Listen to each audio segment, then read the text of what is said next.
I know, I should turn other music on or something.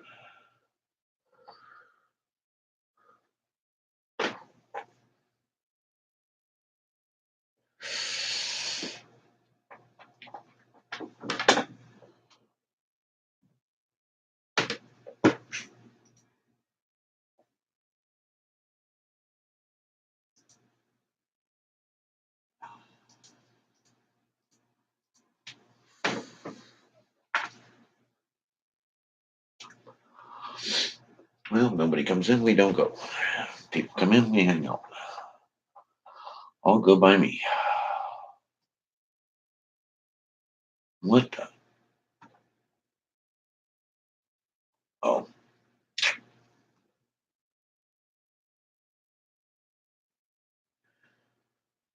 Oh. No, no, no, no.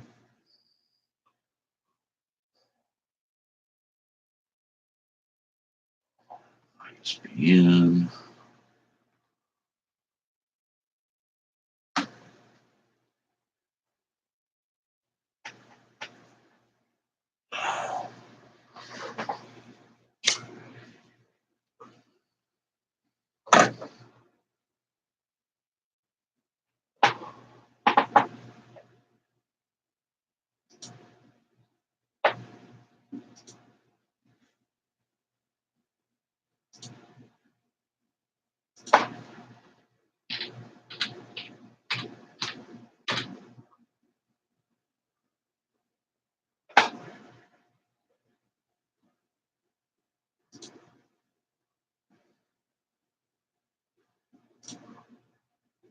I was going to tell people they only pay for what they need if they really need you. Yeah, what he said.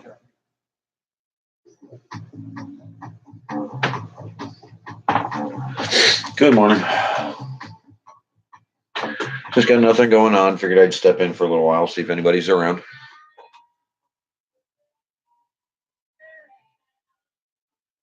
Oh.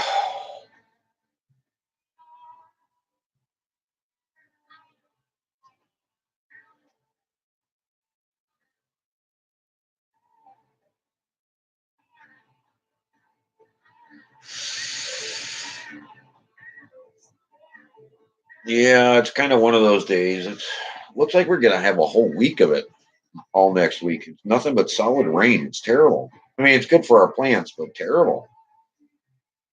I just, it's like I woke up and you just feel that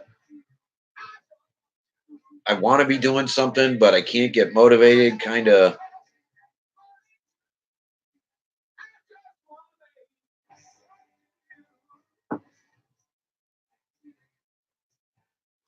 Hey, Mr. Tim, what's going on, buddy?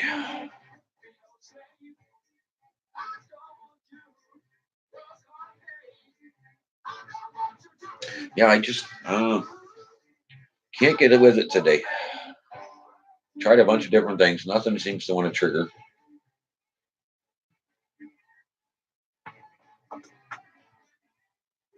I don't know. I guess I'd be more motivated if the book were doing better, but I can't. I cannot fathom. I can't come up with anything creative today.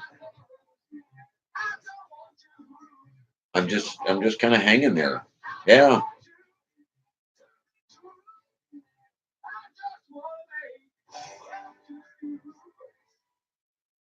it's like one of those days you just can't seem to get out of your own way. I don't know. I mean, it's interesting. I did walk out a little bit in the rain. Yeah, yeah, I have, and they all have copies of the book. Right now, there's probably 10 very large channels sitting on the book, and I know they're busy. I don't want to push the issue. They've been sitting on it for um, it's like organics, trying to get their head around the organic side of it. I this is it's a hard thing to try and take people who have never really heard organic and try and get them to understand that the system that they have been preached to their entire lives, the system that the so-called professional gardener um, was trained in college to do, um,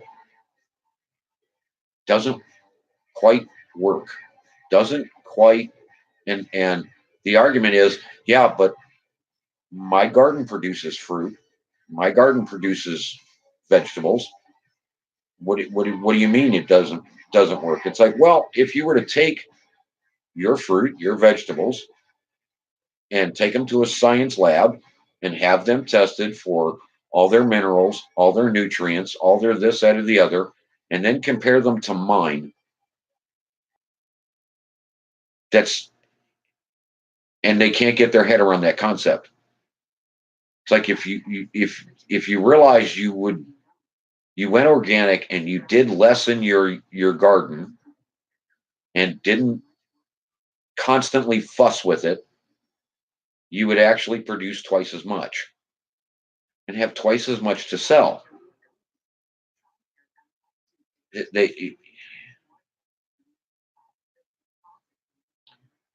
and it's just a matter of them understanding, and they just can't. And then as soon as you say a microscopic world called the food web, they glaze over. You completely lose them. They completely misunderstand, or they can't conceive of anything smaller than the smallest animal that they can see, or the smallest worm that they can see. Nothing below that exists. They can't conceive beyond what it's like faith. I hate to say it that way, but it's like faith. Just because they can't see it, they don't want to believe it's there. But there's an entire world there. I mean, the measurements are astronomical, millions of life forms in a tablespoon of organic topsoil. And they can't understand the concept. It completely escapes them. I and until we get people understanding that, we're going to continue down this path globally. I mean, it's a great sign to see that a lot of farms are now starting to sit back and understand with a cover crop, you get better yield because you're going organic. You're protecting that top layer or bottom layer of the food web. And it's just, I don't know what to say. I'm stuck, and for somebody who spends a lifetime writing and getting the message across to hit this wall of how do I present this to you in a way you're going to conceive it and understand it?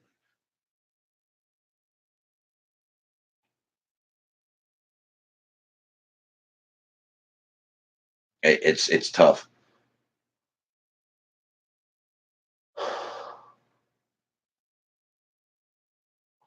Well,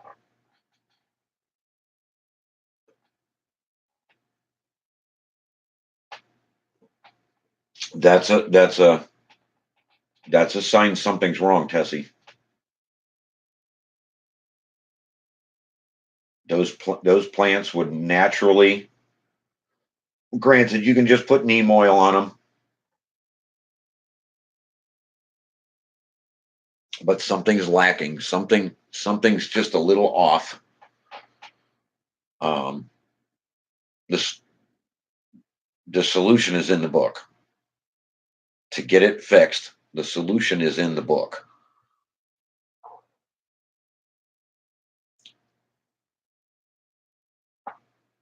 And it's not, the Indians knew it. I'm not, the Indians knew what was wrong. The Indians understood Mother Nature. I wish, I wish I could have been sitting at that table and heard that conversation as they tried to explain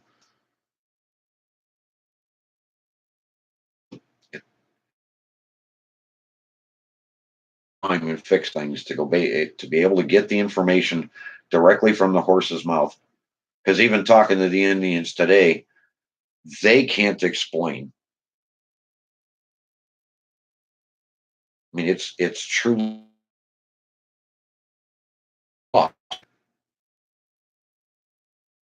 You know, the Indians really didn't have a written language. The information's lost,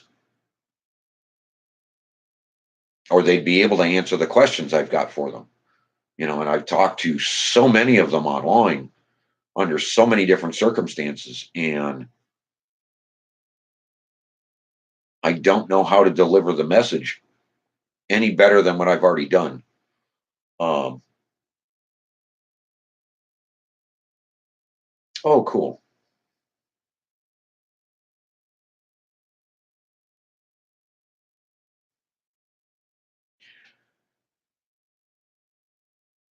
Well, Tim, if and when you read the book,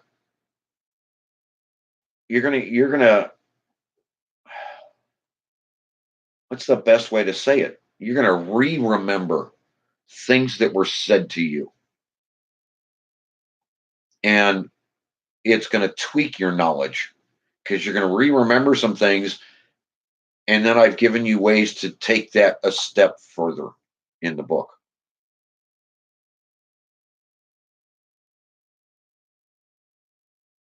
I just I don't know. And it's not like a dreary day. I'm just kind of, I mean, I've got an article I have to write for a New York Times best-selling author who writes a log or a blog, blog.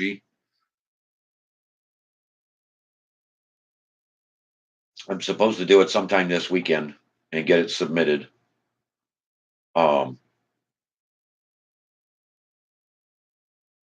and maybe that's what's got me kind of stuck because it's a beginner's guide to the food web and organic living.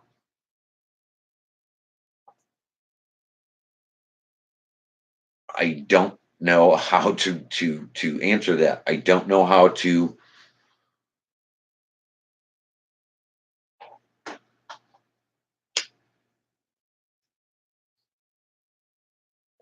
Oh, I know, and I'll snap out of it. I will. Um, it'll come to me. It's just,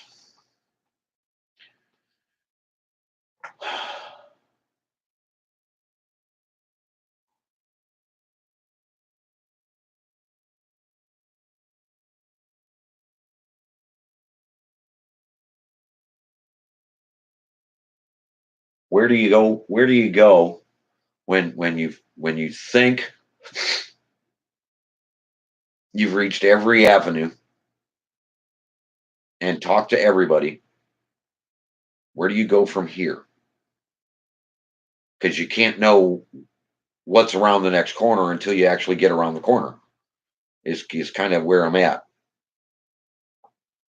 Um,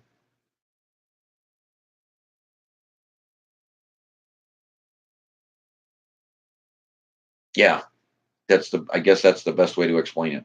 I mean, I've got the article in my head already. It's all the information is there. I just have to type it out. You know, they want 1,000 words. I'll give them 2,000. They can pick and choose what they want, and tear it apart, put it back, whatever they want to do. I don't care. You know, and I have in writing the book and trying to discover how to best write the book and actually get the message across. I talked to a lot of people, all walks of life type of people to try and find the best way to explain this. So it's like it was all field tested prior to writing the book. So I had the approach.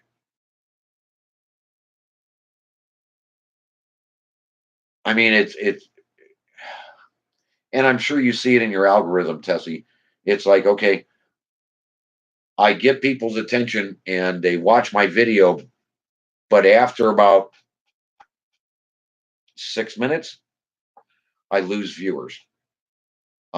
And maybe half of them watch it all the way through. And of those, it may just be people that turn it on and walk away. So what do you do? YouTube wants to throw a commercial in the center of that. So what do you do to keep them going so that you can deliver the entire message? And it's kind of, I feel like I'm kind of in that struggle today, the whole day. Just, you know, uh,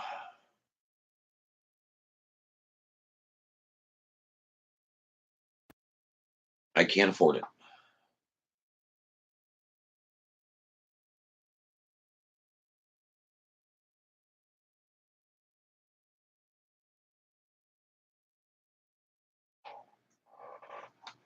Yeah, to you.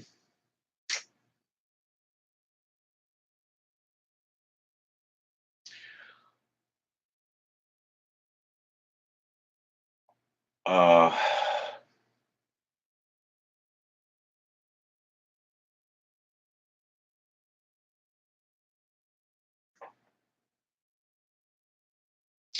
when I originally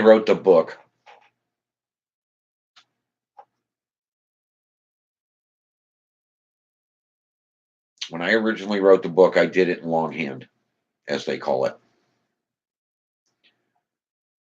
It was huge, just huge. 5 years, 4.5 years, 4.5 years, something like that. Um, I sat down to the reality of, um, dude, they don't take it in longhand. You've got to put it on a computer. Um, so I sat down and started rewriting it, knowing the direction I wanted to go. So I had the whole PDF file, which ungodly. So I started breaking it down and breaking it down. And then I took it to a conversation and I changed the book again. And then when I started looking into publishing and talking to people, everybody was pointing in the direction of self-publish, self-publish. It's the easiest way to go, self-publish. Oh my God. What a nightmare.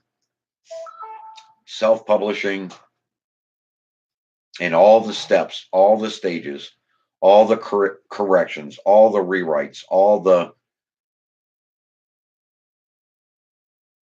yeah.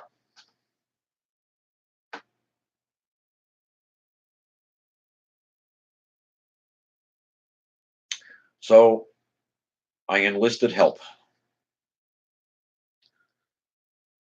Um,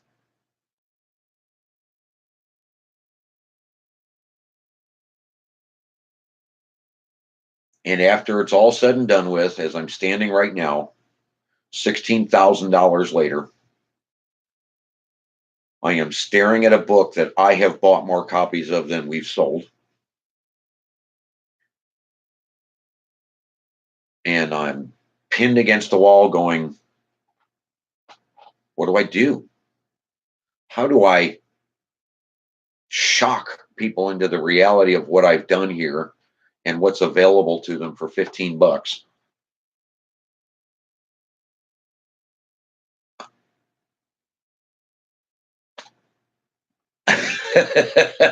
uh,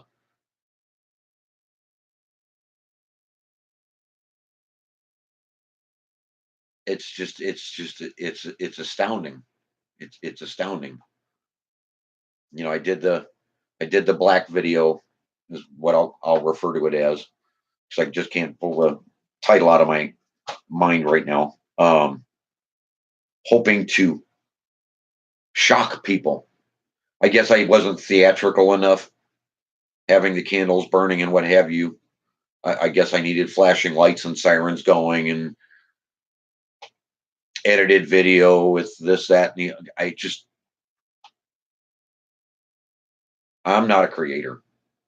Yeah, I can think creatively and I can write creatively, but to sit down and do a video and go through all the steps and what that's I'm not there yet. I'm nowhere near there yet. Um, everybody that reads the book is like, huh, "Where's book two? Where's book two? Are you working on it?" Um, yeah, I'm on chapter 7, but I don't know if we're going to go there.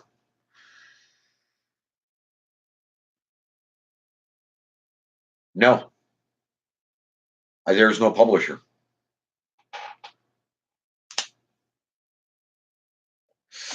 It's an advising firm, Tim.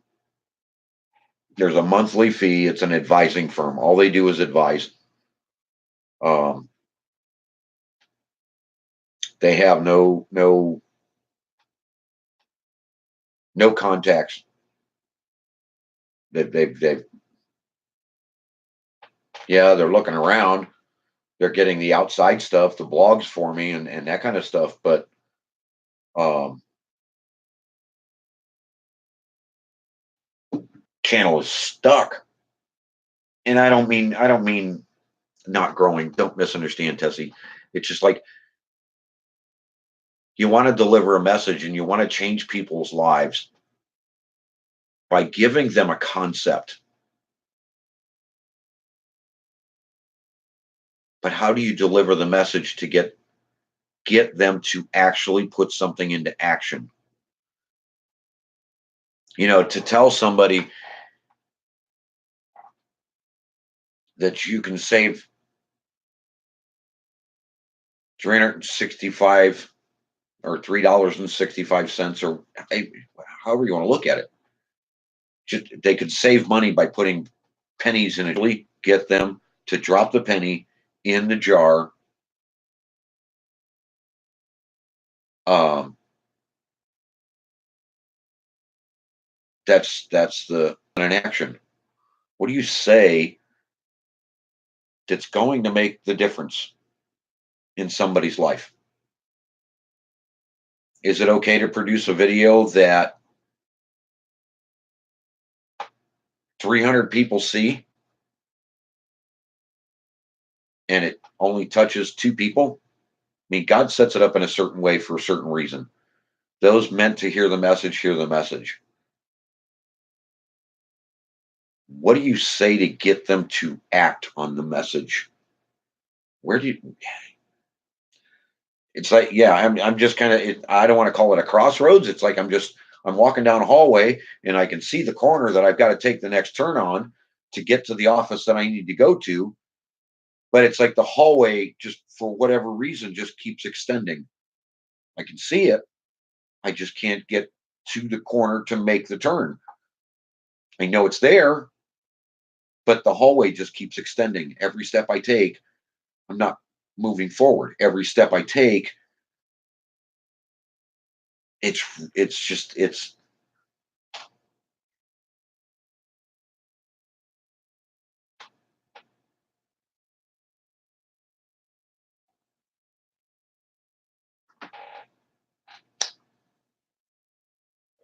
then Tessie, you need a ghostwriter.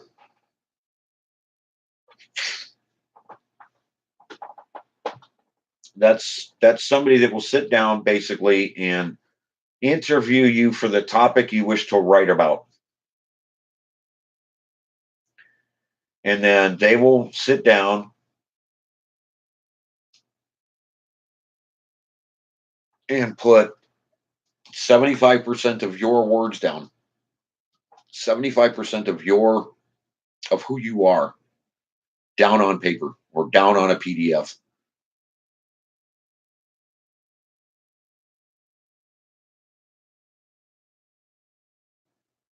It's easier for the writer, um, because the writer's not burdened by your experience and your questioning. You question every word you type. You question every word you say on a video. I'm sure there's videos out there that you've put up that after they were up a day, you took it back down and just didn't feel right about it. Something just didn't click. Um, Whereas the ghostwriter can write it for you. I mean, do you ever?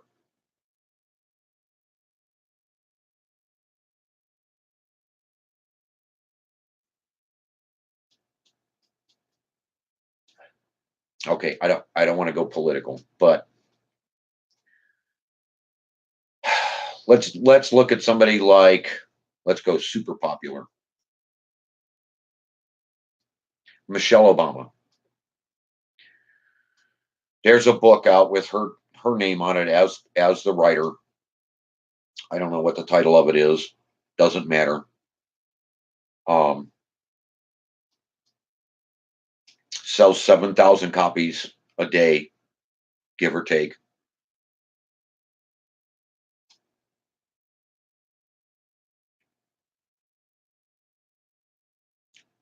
If you've ever listened to Michelle Obama or talked to Michelle Obama, and then go read her book, I'll guarantee you Michelle didn't write that book. That was a ghostwriter. Somebody basically spent some time with her, interviewed her, put the information together, and blankly wrote Michelle Obama's book. But because it's Michelle Obama, it sells thousands per day just because of the name. Well, my advising company tells me that had I had a YouTube channel, over 500 people plus, all primed and ready for something like this, far better, even in word of mouth. Well, that's not true. And I don't tell them that because I don't want to be discouraging to them. But in my own head, it's like, yeah, I've already got that channel. And those people already know I'm into growing and into the dirt. And it didn't do any good, even with 500 people. It's just like, they want to talk about, well, build a web page and then have an email group and then do this and then do this and then do this. Right off the bat, 50% of those emails will get deleted. Another 10% are going to end up in junk mail because the filter's on. Uh, and then to actually solicit an action that's going to do you any good, you're still a couple hundred people that are actually going to maybe click the link.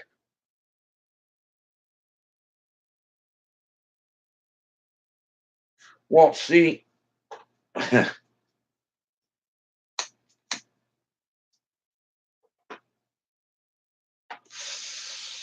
like in your case, Tessie, a lot of people have that interest already. They're already focused on your world.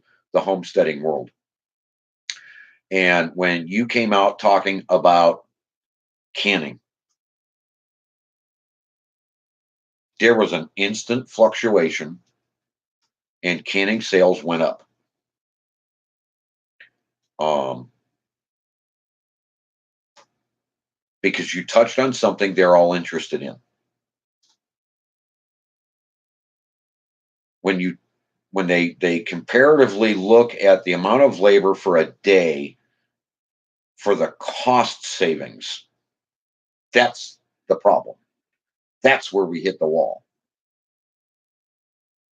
Because it's the amount of labor involved in setting all this stuff up, washing all the cans, getting all the lids together, doing this, and then going through the steps and going through the process. The amount of involvement, they couldn't get motivated enough to do something like that.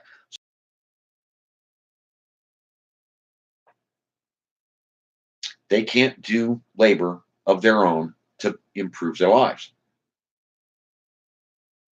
And it's not that they're lazy by any means or any stretch of the imagination.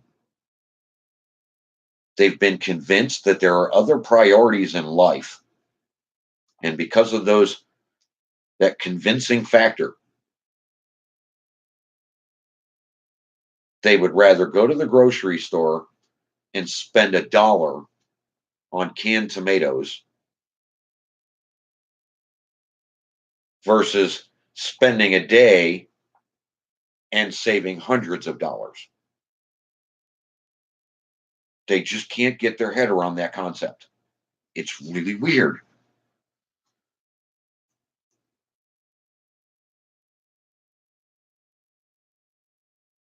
Well, yeah. Frivolous spending. Um, the immaterial things in life, the things that just don't matter. Yeah, that's a tough one.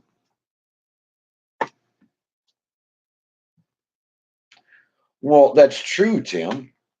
The first thing is, it's like you have to have a canning party so that everyone can get on the same page and understand what's involved and learn it. Well, you can't.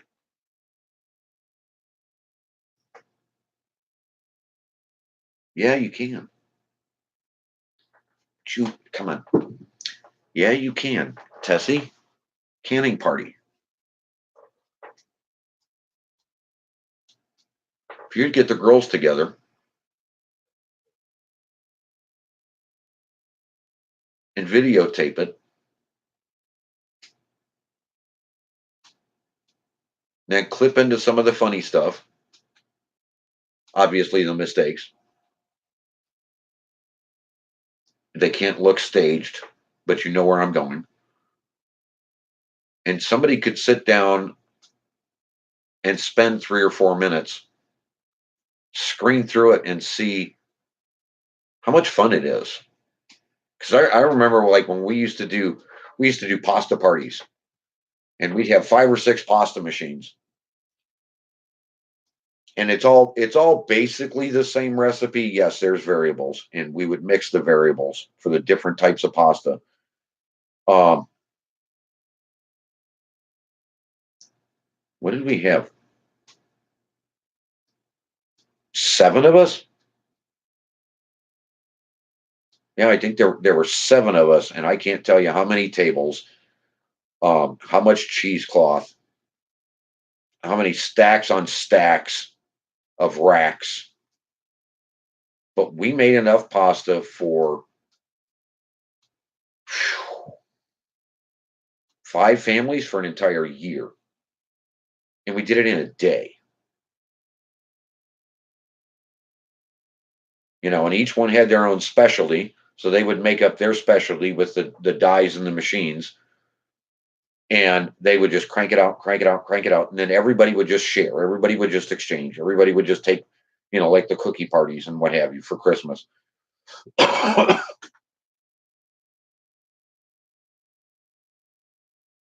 If people, I mean, well, Again, that's another societal thing where you're not allowed to have neighbors. Oh no. Oh no. If you're spending any time with your neighbor, spy on your neighbor and report back to us. If they're doing anything counter to what's politically correct, ooh, you need to report them. That they've But if people understood how easy it is canning, I mean,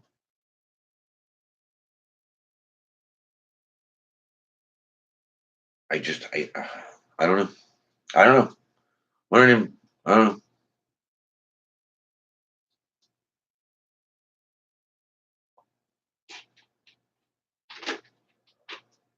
If you can find some jars, right, Tim? With the hoard you've collected over the years, you're going to start canning, right, Tim? What's the? It's been so long since I was in it. What's the average shelf life? Not the consumed. How long can something sit on a shelf once canned under perfect conditions, under prime conditions? What's the average? What's the predicted shelf life of anything canned? 5 years? 10 years? And we're talking root cellar in the dark conditions. What's going on, Bobby? What's the shelf life of something you yourself could can? How long can it be sitting in perfect conditions?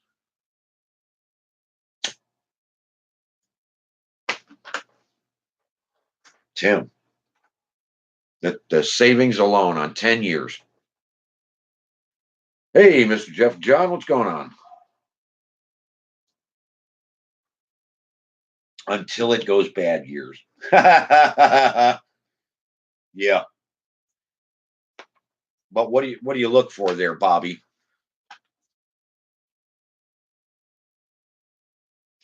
12 years? And then it normally goes bad.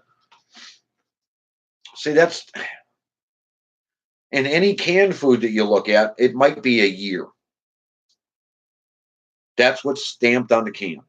Maybe a year long. Nothing more. But even there, 30-year-old things.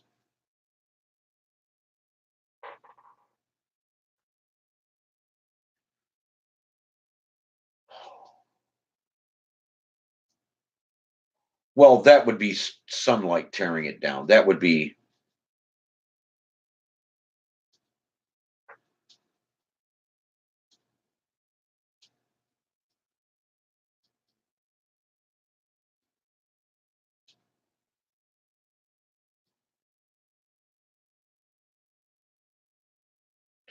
carry on, Jeff and John. I am always there, my friend. Always. They're what you're doing and what you're showing people, just like Tessie. I mean, incredible channels that just, this is reality. This is what you're capable of doing. You know, too many people nowadays are running to the store for pre-made foods and just don't realize that for less money they get the real thing. I don't understand.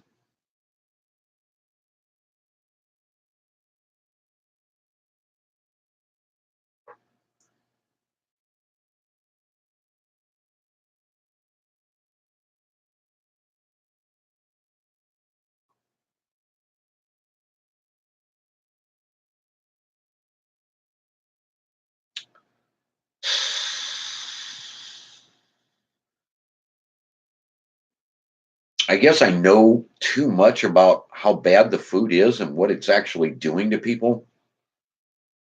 So when I look at a garden or look at a grocery store, it just scares me. And then you watch the people pouring in droves buying this stuff that chemical treated, processed,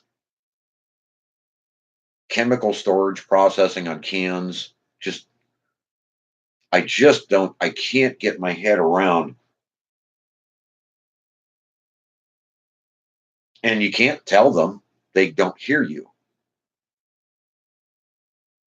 Good morning, Grizz.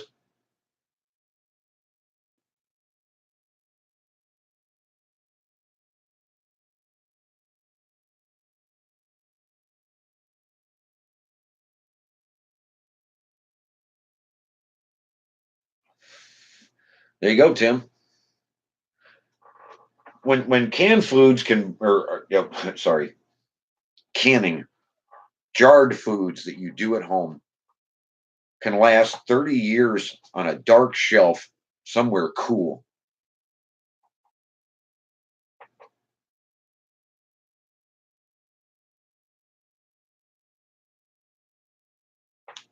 That's the way I look at it, Bobby. But how do you get people? I mean, just like this article I got to write for this blog. Um, how do you get people to understand less is more? You can spend a day and put away 30 years of food, something that'll sit on a storage shelf for 30 years. Tomatoes, 30 years old, that are going to have such a tremendous value. Minerals, vitamins, what, and it won't go bad. And they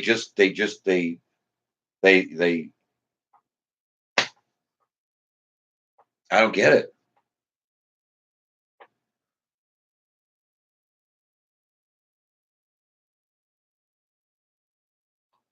Right, Grizz. Oh, I took some snapshots yesterday too before I cut the grass. And I did grab that one we were talking about, that one field.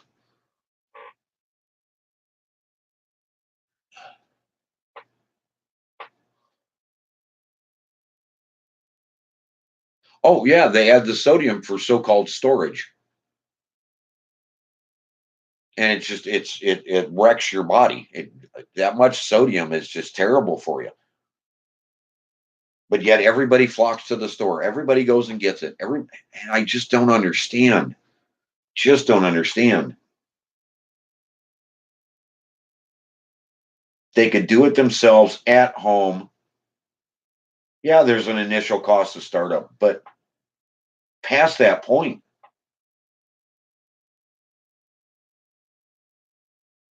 you're talking 30 years.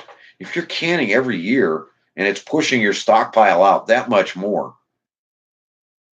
you're not talking about hundreds of dollars of savings. Oh yeah, love it, Jeff or John. I'm sorry. Um, yeah, I got to wait for a sunny day. It doesn't look like we're going to have one for that drive, but yeah, we got the biggest part of it. Because I did the before and after, Grizz.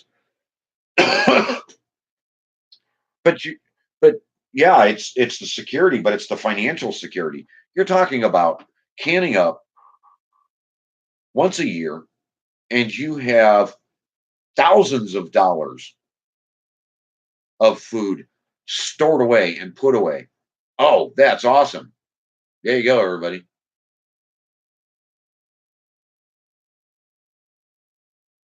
Beef Madras is on the menu at John's this weekend, this Sunday. 9 p.m. in England, 5 o'clock Eastern Standard Time, 5 o'clock.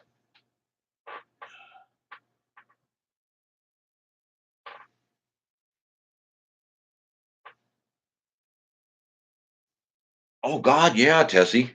It's a tremendous. I mean, and and for what? A few hours of work in the garden. When you add it all up, I mean, Really, really add it up. Once a week, you really need to go in there 20 minutes if the food web's working right. Maybe. So you're looking at,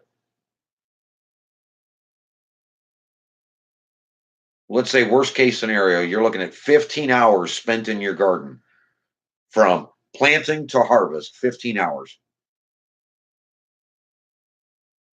And you're stockpiling thousands of dollars in food, thousands of dollars in meals. I can't, I can't get my head around it.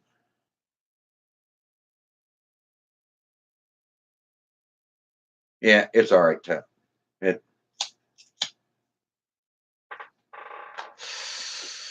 I can't understand why this is oh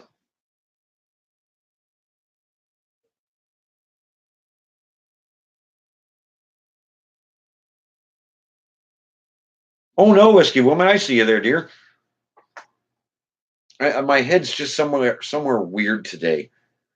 I was telling Tim and Tessie, I've got this blog article I have to write, and the information's in my head, but it's like walking down a hallway that never wants to stop extending itself.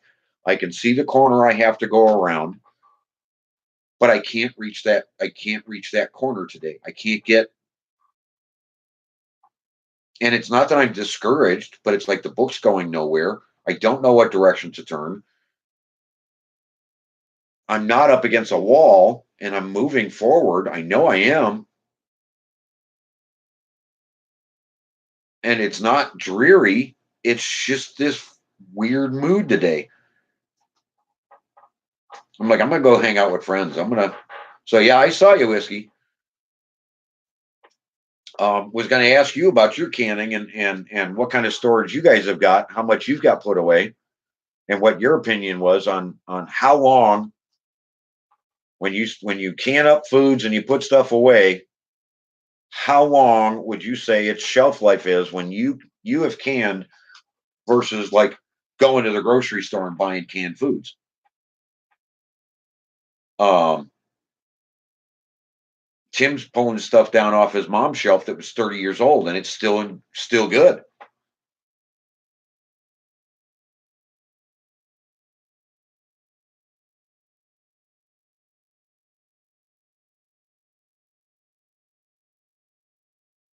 But whiskey, you need to can more stuff, dear.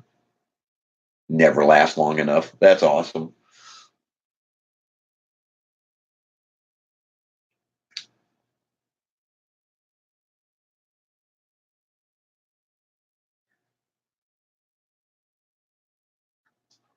Yeah, so it's like I'm up against a wall today, or not. Yeah, I'm stuck in this long ass hallway, and I just continue taking step after step. 10 large channels, very large channels that could make or break my book, and start making a difference globally. Have my book. I would assume in 14 days they've had the ability to read the book, and nothing, no emails back, nothing, dead silence from them. And you don't want to hassle them, but at the same time, it's like either you like it or you don't. Say something. Either I delivered the message or I didn't. Say something.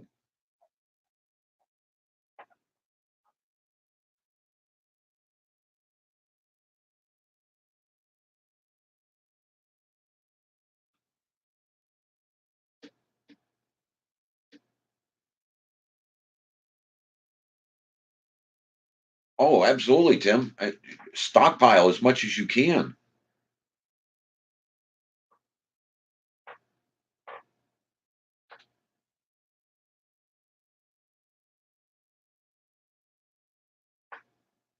Oh, Tim, the flavor is so much better and goes a completely different direction. Oh, I I get it.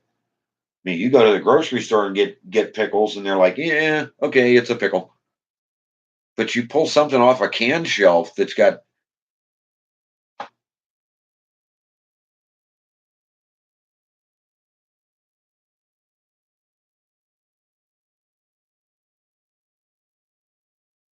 someone's care and someone's concern. Call it mother's love, call it, there's just something different, something better about home canned everything that really comes through.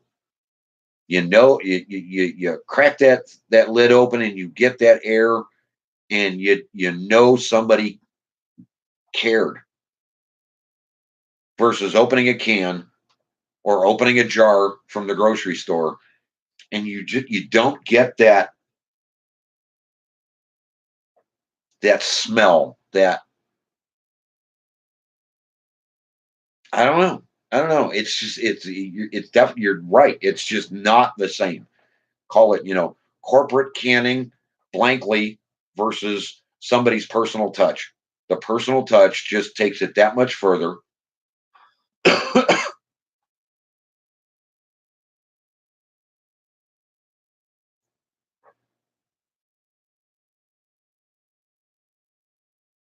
Oh, even water stored in a glass jar in your refrigerator is just, it's colder versus you put plastic in and then you put a glass jar in. I'd rather have the glass jars water, even though it's the same water from the same tap. Everything's the same. Nothing has changed. There's just something imparted, something different. It's like the plastic just kind of deadens things down, or metal container just deadens things down. And you grab it in a glass jar, and the day it was put in is the way it comes out, and it's just, there's no loss. It's uh,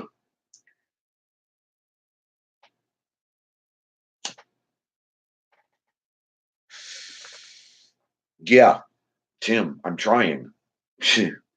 Pass on your knowledge, pass on what you know, pass on your experience, because they're not writing it down anywhere, and you're not allowed to know it, because God forbid you do something for yourself. It's so weird, so weird. Just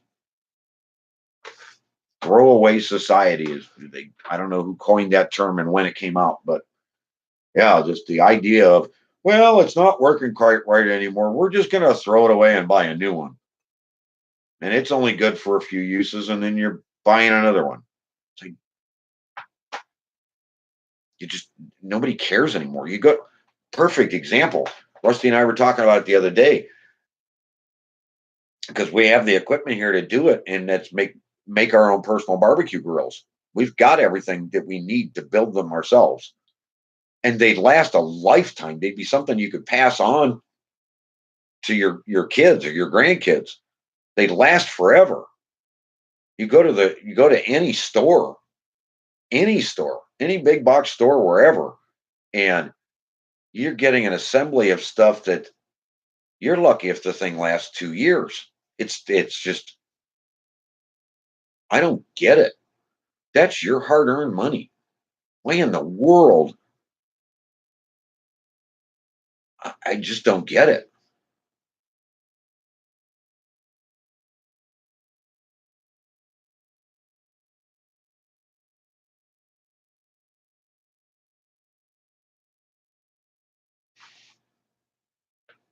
I just don't get it. You give people, I don't get it. I don't understand.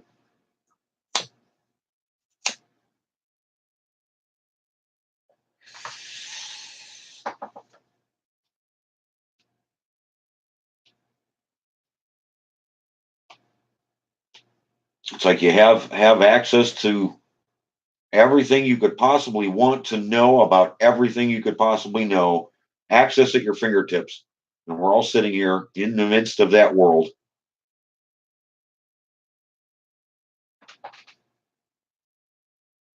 And even with all the information available, people are still sitting out there and don't know a lot of things. And I can't get my head around it. It's like, why? What's the issue? You have access to everything there is to know is available here. And they can't get out of their own way to learn anything. I don't understand.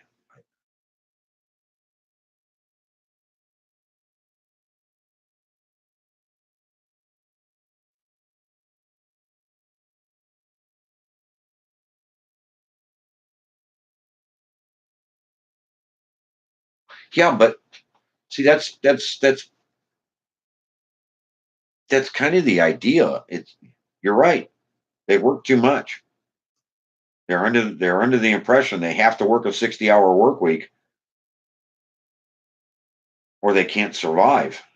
And it's just not true.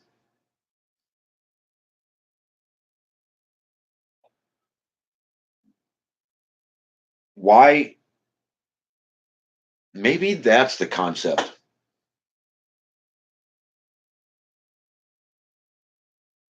Maybe that's the concept. Maybe that's where I went wrong with the book.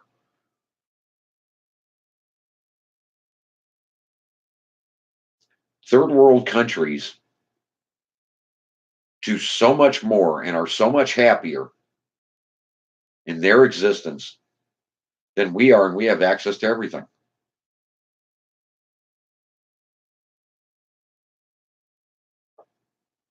Right,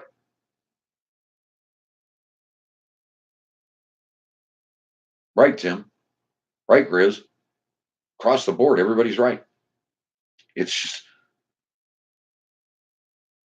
I can't understand when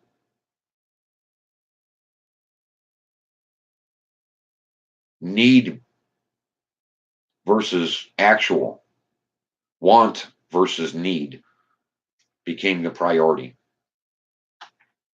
What? Because the Joneses have the newest, the latest, and the greatest?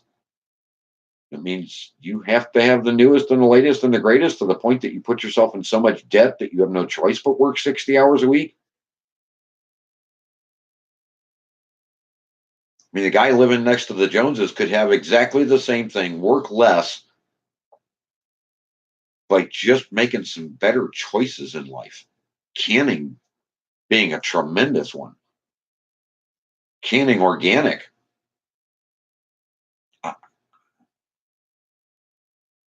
I can't get my head around this concept. Why people can't get out of their own way and realize there's an easier, better way. A lot of people want to escape back to the homesteading life because they think it's easier. No, it's more work, but there's far less financial burden. I'm not understanding. I'm so confused at this point.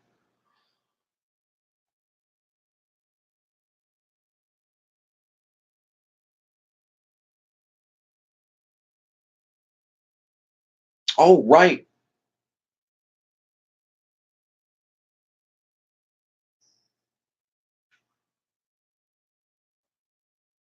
You can have all the money in the world and you're still going to end up being the saddest person in the world. Ultimately, look at Robin Williams. Perfect example. Had everything. Had everything. Good marriage, decent life, shit, beyond decent. Man had more money than we can conceive of, and yet still ultimately unhappy. He turned on the Robin Williams character we all know and love, but when he was at home, miserable. It's like, dude, just get in touch with reality. Go plant a garden. Get your head back in the game. Get some. What's the word? I, it's really weird. It's just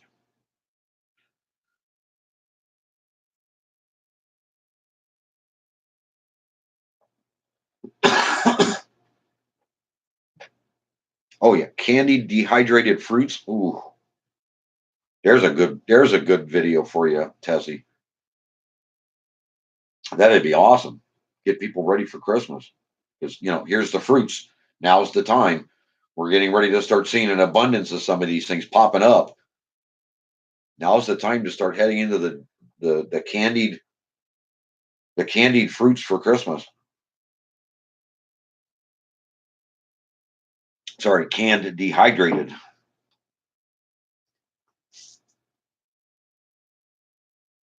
You know, and again, it's about timing. It's about getting your head in the game. We're 7 months away. People don't want to think that far in the future, I guess, or something.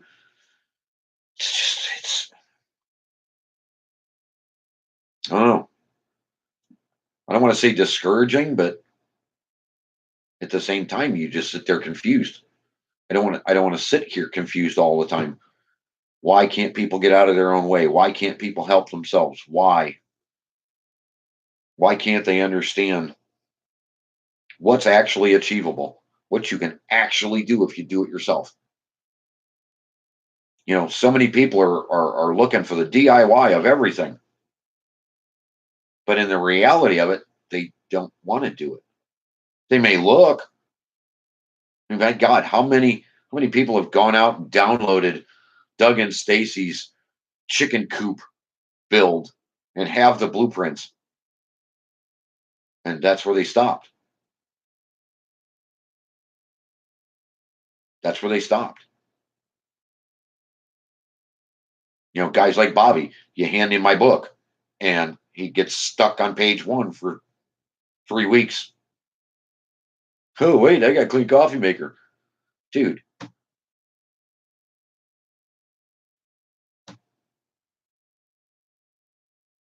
The growing season is going to kick in, and you're not going to have this understanding. You're going to be halfway through the growing season. You're going to apply this, and you're not capable of achieving what you're actually capable of achieving because your coffee maker wasn't clean. What? And I'm not picking on Bobby. It's just an example. It's just it. I don't get it. I don't get it.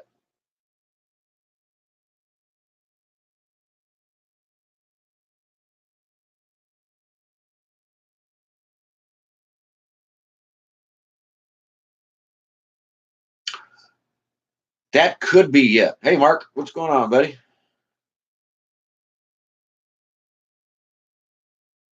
Yes. Uh, Mark, how much topsoil do you think you actually have? Oh, that part doesn't matter. It's going to dissolve anyways. How much topsoil do you have before you hit the clay? And the reason I ask is throughout the book. Oh, wow. Well, see, the weeds are working harder than they need to. Yeah, yeah. Get it out there. Don't spread it like rock salt. Don't put it down that way. Um, because it's more mineral than it is any form of salt. Um, so don't think of the concept of I have to see a layer of it. I have to see so much of it. Be sparing. Um,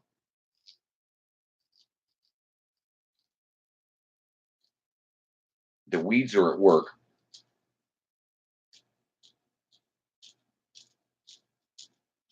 Probably wouldn't hurt to figure out what grass seed you want and mix it with grass seed. Um, do like 20% Epsom salt to grass seed. Yep.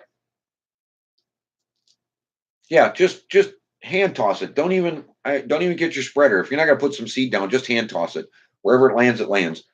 And let Mother Nature take the minerals where they need to go to start opening things.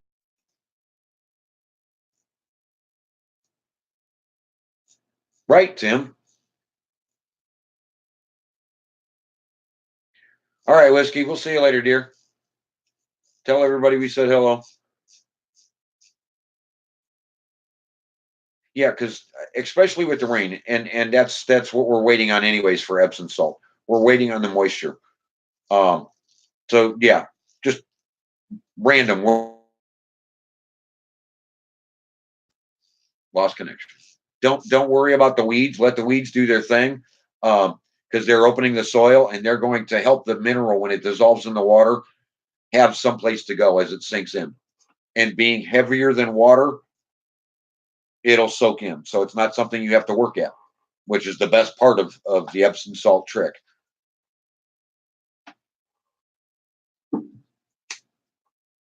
And all you're doing is amping up your mineral content. You're not hurting anything.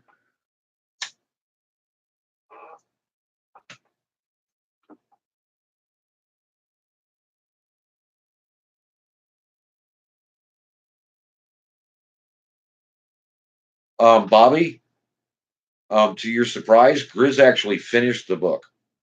We're still waiting on you to get past the coffee. So yeah, you're gonna start poking the bear over there and poking Grizz.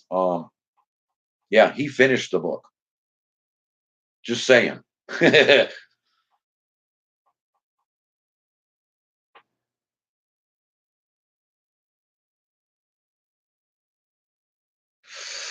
But yeah, Mark, what I was saying is I would add that to other stuff.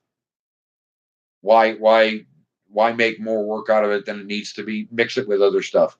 I would mix it with the grass you would like to have for your region.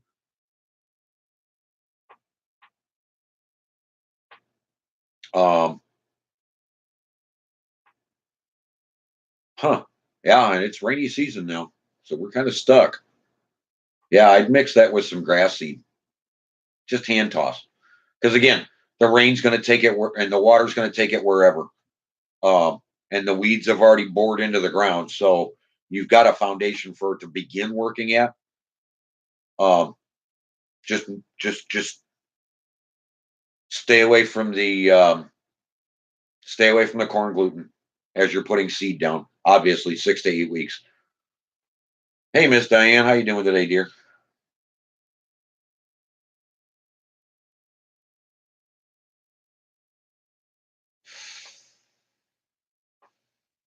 Why won't people get out of their own way? What a concept. I mean, obviously, you can't come out and just say, "Hey, look, you're just lazy and stupid." All the information in the world at your fingertips, all of it, but you can't be bothered. You can't get out of your own way. I don't get it. I don't get it. No, no, no, no. Corn gluten's no, no, no, no. Corn gluten doesn't do that. No, no, no.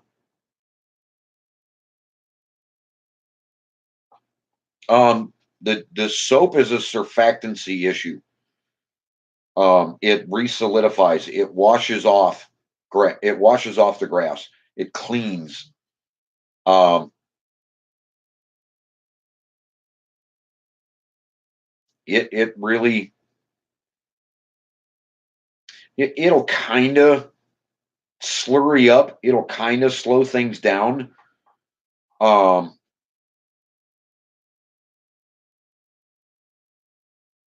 I don't know. I wouldn't say it softens the yeah. I wouldn't say it softens the clay. Um, it does something, but it's not.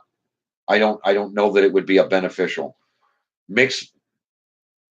If we didn't have the rain right now, I would say do that with the salt because you could actually put the salt in the canister and put it out that way because it's just going to dissolve and get out there anyways.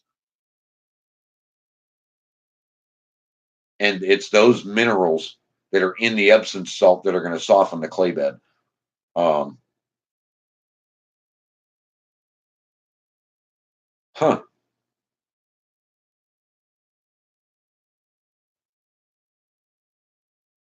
No, no, no lime. No, no, no, no lime. Don't need it. Not yet. You're not at that stage. Not yet. Get your get your balances back first. Get your food web growing. Get your topsoil growing. Yeah, no, I would not. If you've got lime, put it away. Set it to the side. There's a time and a place, but not where you're at. Not with what you're fighting right now.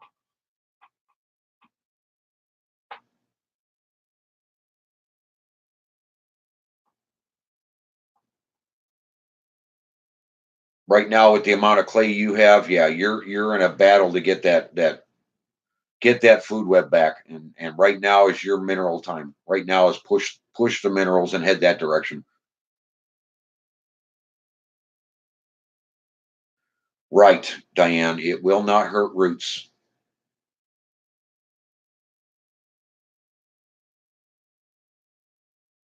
That's correct, Diane.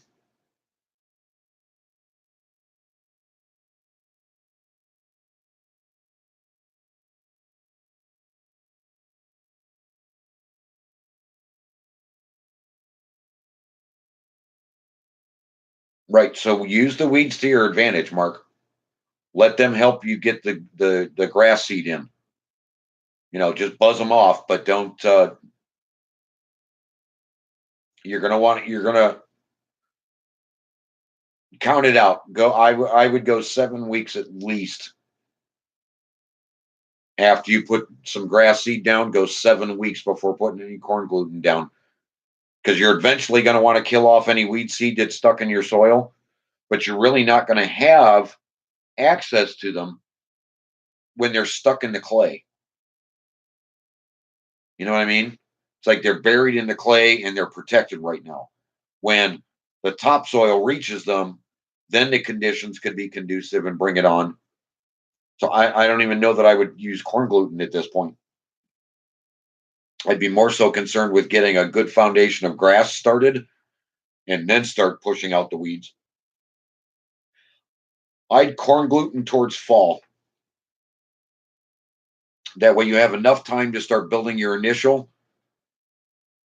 Next year will be your weed year. If you've got that much clay going on and that many weeds, next year would be your year to start pushing towards getting rid of the weed seed.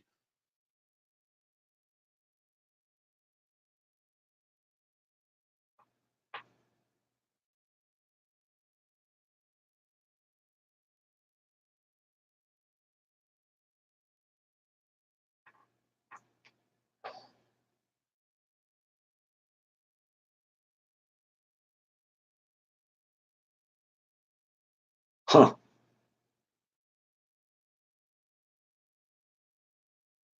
No, that doesn't work there.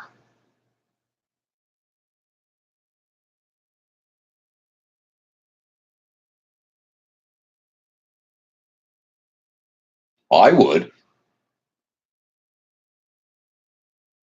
Absolutely, Diane. I would.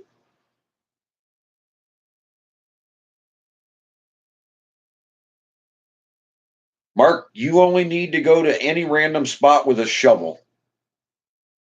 And when you bury the shovel, depending on how hard it is, tells you number one, the more worms there are, the softer your soil. But what you want to do is you want to crack that thing open, basically dig out a hole. Not a big one, just dig out a hole. Pull that piece out, that centerpiece, flip it over, and look for holes in the actual to give you an indication if you have any worms there right now. Because if you don't, you're going to need to call them once the topsoil starts coming back.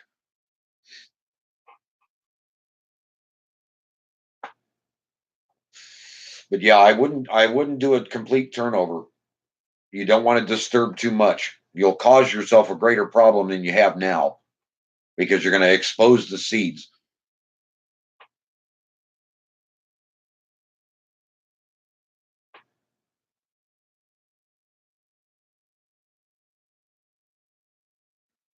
Yeah, because any of those weed seeds that are buried in there or lost in there, um,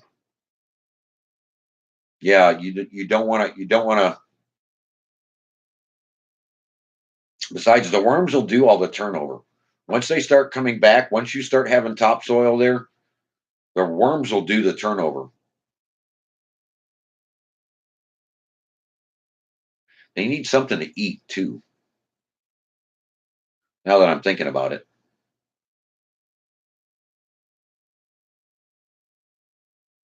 I mean, there's going to be organic matter as the weeds die off over time.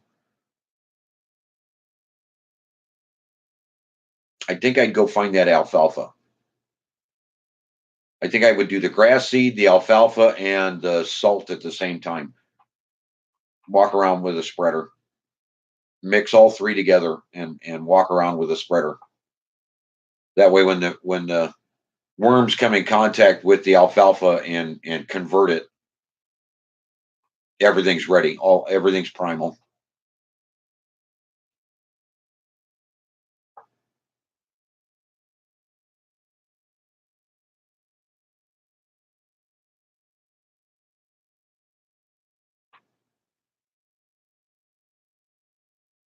Yes, Diane. Do not plant bulbs. Not this year. Well, it depends. I mean, if you're going to corn gluten your flower beds heavy duty to wipe out any weed seed that's hiding in there, um, yeah, I don't think I would. I don't think I'd put bulbs in because that's a seed. Ultimately, you take a risk. That's an expense I don't know that I would go into.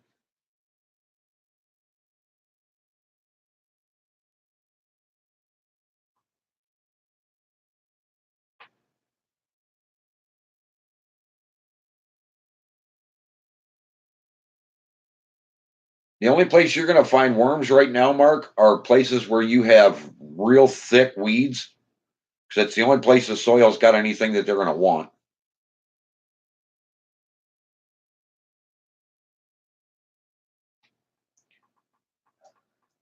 See, the weeds are already in contact with a form of the food web. So there's food web existing on the weed roots as it is, as in any root. Because there's millions upon millions of different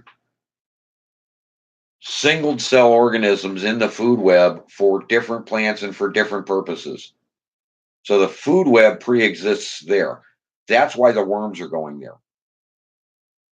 You're not going to see them in heavy clay areas, and you're not going to. You will very rarely see a weed growing in that area. It's like a weed has to break the soil for the next weed seed to be under the ideal conditions for that weed seed to come up. So the food web really never goes away, but it's always struggling to get started. You know, when you understand that test in Nebraska showed 24 feet of topsoil and no sign at the bottom edge of the glass. Because what they did was they inserted a piece of glass down into this farm, down into the soil on an abandoned farm. And then when they pulled one side of the glass away and started looking, all of the conditions were conducive to call it topsoil. And it was 24 feet deep. All of our clay is capable of doing that. You think how far down it is till you hit rock base in your area. 5 feet, 10 feet, 15 feet, you can have that much topsoil because that's what clay is. Ultimately, it is just topsoil, but it's so condensed. It has no water, no organic matter, no living organic matter, or the food web.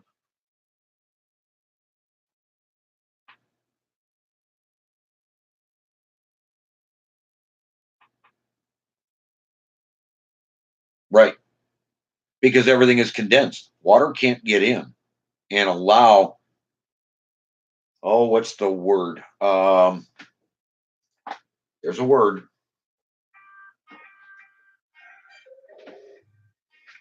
Uh,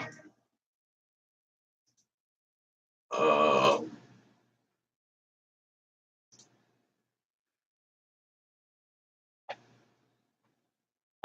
Hygroscopic.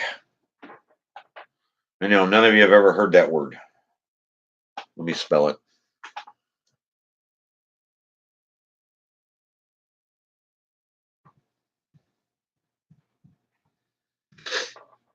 Oh, shoot.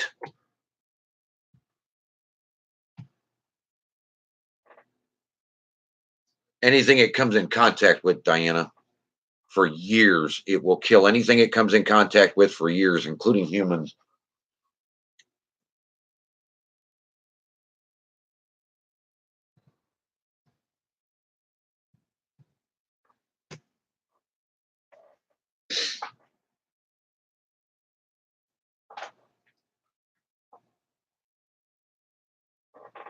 Look that word up. Hygroscopic.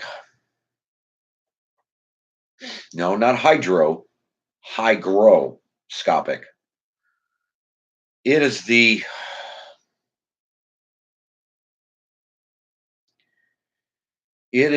living liquid that the organic life of the food web exists in.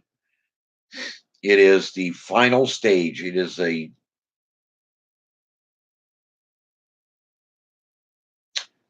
It's like a liquid glue that exists in topsoil. It's the one element that is stopped by all these chemicals, because it in essence it gets into there and it kills off the life. Now the life can return, but once you stop that layer, you stop your ability of water absorption. You stop the ability of living organic matter. You increase your ability to then start expanding or allowing clay conditions to exist.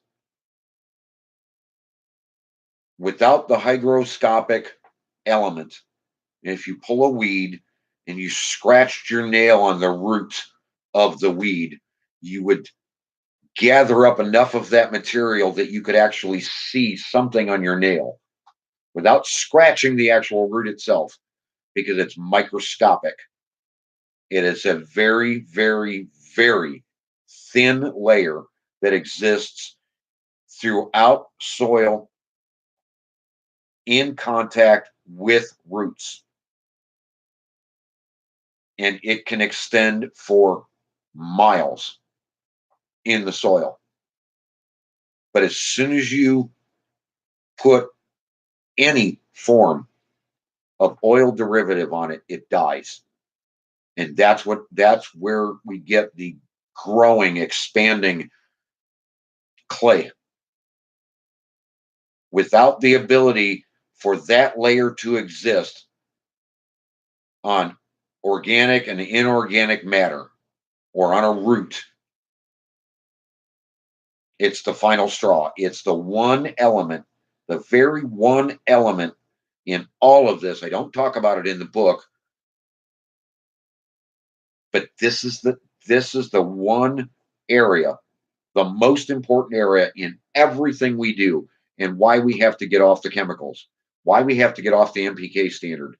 Without that hygroscopic film on everything, I mean, if you take topsoil and you've got no plant living in it, and you pick it up and you squeeze it, it sticks together. Versus you going over and picking up dirt and squeezing it, doesn't matter wet or not, topsoil will stay bound. It's that hygroscopic film of water, thinner than a human hair. I might, again, microscopic, but that's the element that's gone.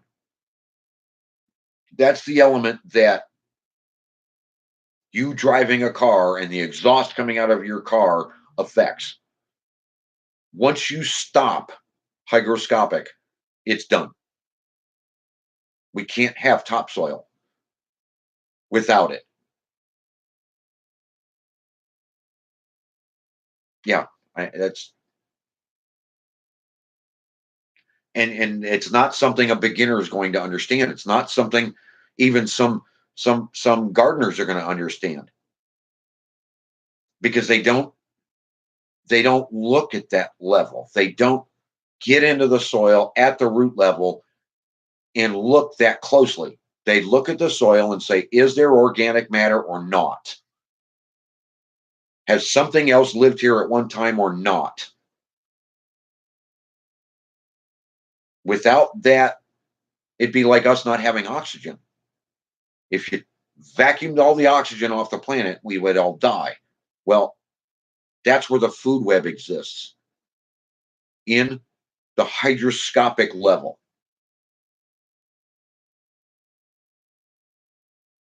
Wow, everybody bolted on that one. Little too much scientific. Sorry, guys.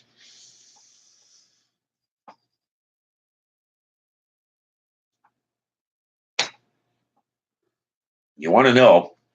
That's what we're attempting to achieve.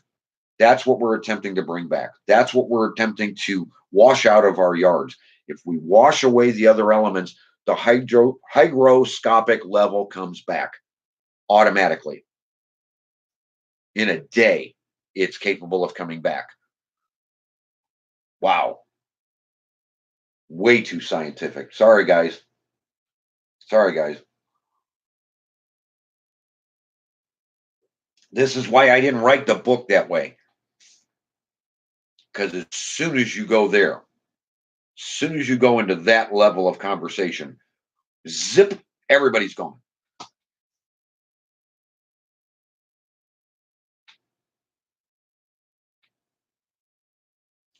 Bobby, you can give things away. I'll talk scientific and watch the room empty, obviously. We went from 8 people in the room to 3. That fast. I just talked over their ability. It scared them all. They ran away. Oh my God.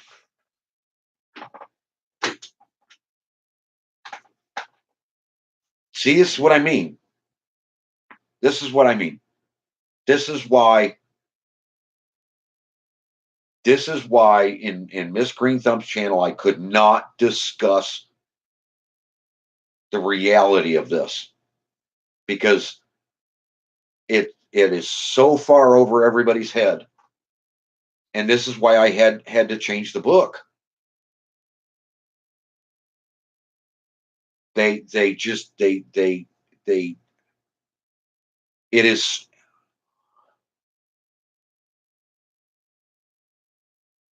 I don't. Well, brother, you're like the odd duck out. Bobby stuck around because he's got nothing better to do. Everybody else bolted. Everybody else took off. When you go to the level that I know,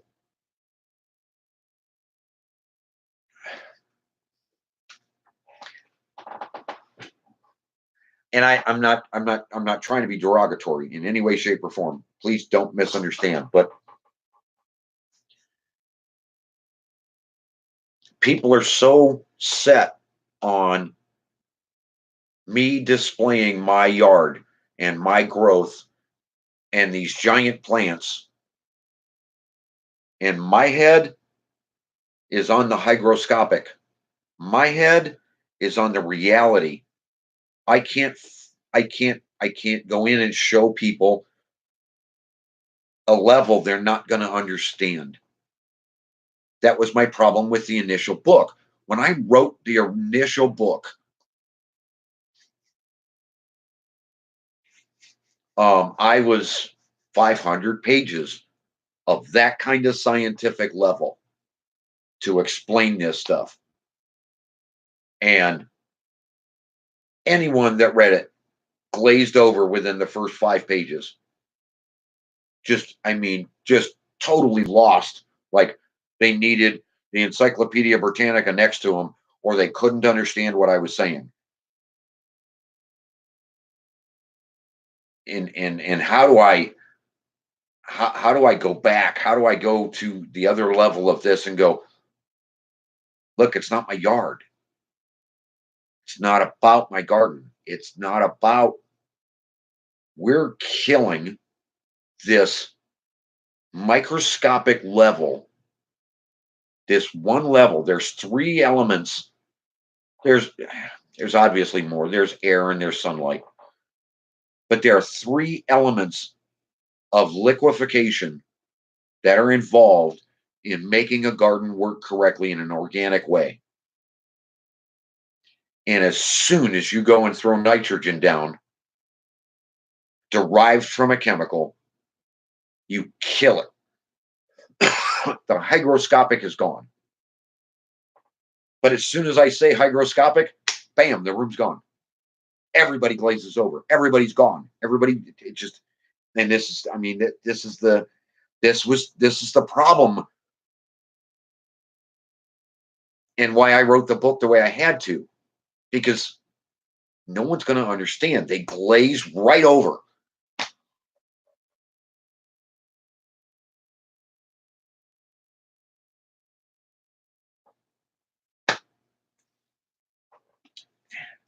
I know more than I say. I know more than I let on. Sorry. That's why I couldn't talk in Miss Green Thumb's channel. Way beyond, way beyond, and just dead against the wall. Couldn't move forward.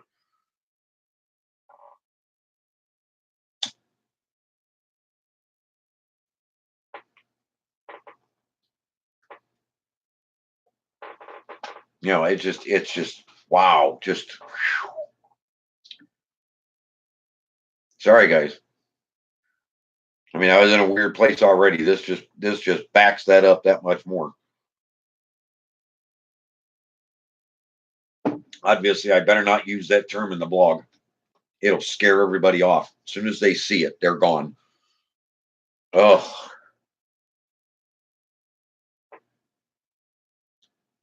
damn straight.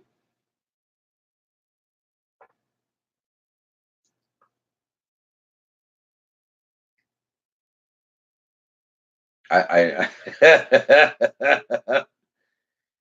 what was that word he just said? Oh, I can't handle this. My brain will hurt. It'll swell. I might learn something today. I gotta go away.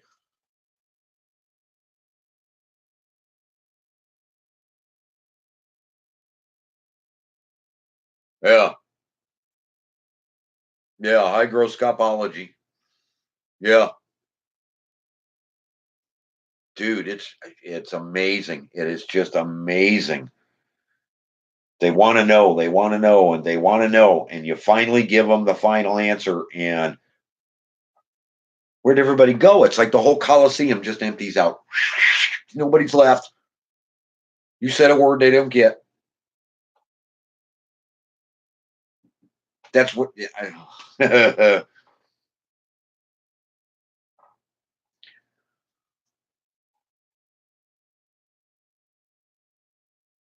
I don't know. But that's, I mean, that's what this chemical has done. That's what these oils have done. You know, and yeah, going vague and saying oils, everything is an oil derivative.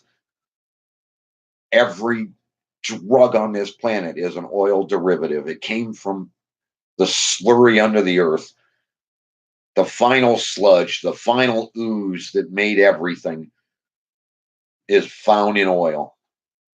The ultimate of the ultimate of the ultimate. Everything that, I mean, and as soon as dude, you say primordial ooze, and people's brains just explode.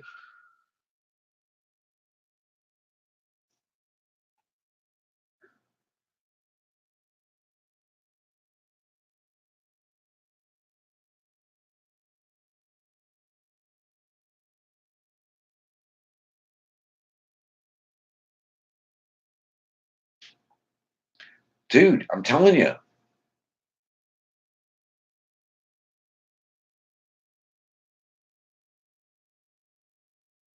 Then you've got something going on right, Mark. You've got a lot of activity. If it goes in that easy, like almost pitchfork easy, and will turn over, then you have a lot of activity there.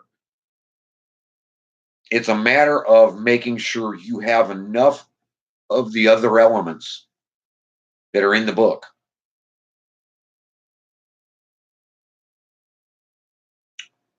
What's another way for me to say this?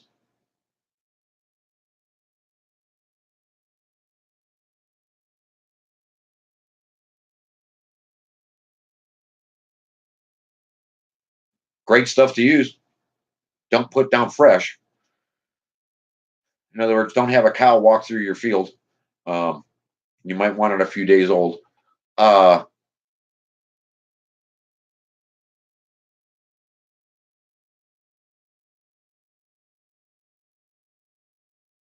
uh,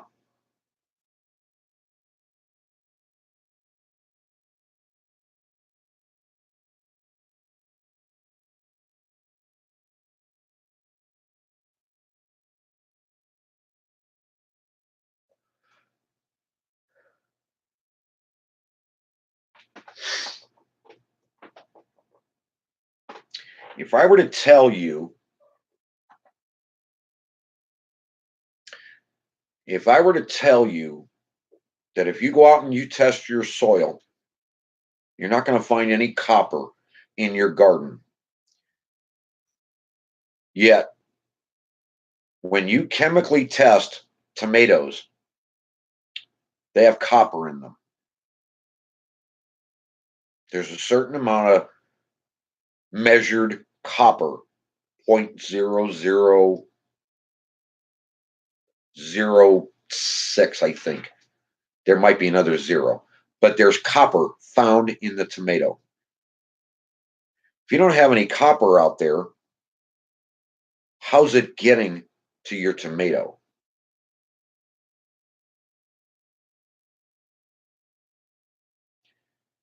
It's the hygroscopic level that, in essence, goes to your plant root, asks the plant root, what do you need and what do you want? Each plant is different. Every fruit, every vegetable, doesn't matter. They all have different needs. And there are a million of hygroscopic organisms living in that level that go out. And again, they may go miles to find that amount of the element and bring it back and exchange it for what the hygroscopic level wants or needs. Sugar, air, whatever. Whatever the plant produces at its root base in exchange for the element that it needs. So when you come in to your garden and you make all 80 plus 80 plus minerals abundantly available, your garden explodes. The hygroscopic level doesn't have to search. Now the plants themselves, the root itself, could come directly in contact with pure copper and it won't absorb. It has to go through that level. It has to go through the hygroscopic level to get into the plant.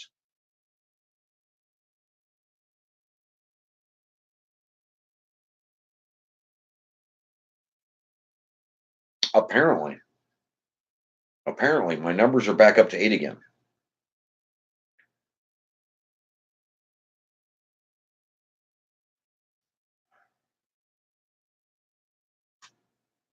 Oh, absolutely, Mark. All all composting anything's in a tea form or a liquid form become more readily available that much quicker. Something processed by a plant to give it back to the plant, absolutely. Pour it on.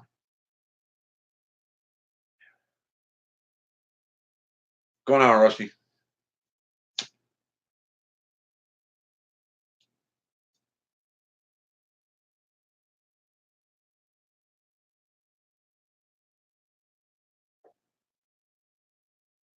No, no.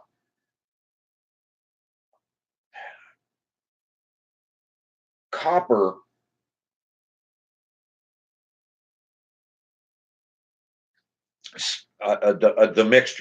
the mixture of copper and static electricity produce nitrogen. So having a copper wire anywhere near your garden, in your garden, whatever, hanging anywhere, when that static electricity hits the copper, it vibrates and begins to break down. In that process, it releases nitrogen directly into anything near it. So you can actually amp up your garden and its nitrogen levels during a lightning storm by having a piece of copper hanging anywhere near, whether that's copper wire or a piece of copper tubing. I don't know. I'm not sure. We were always told just a copper wire. Doesn't matter. It could be 3 inches long. It could be 16 feet long. Doesn't matter. As long as it's not grounded anywhere. Just the way it absorbs the static electricity, everything around it is infused with higher amounts of nitrogen almost instantly during a lightning storm.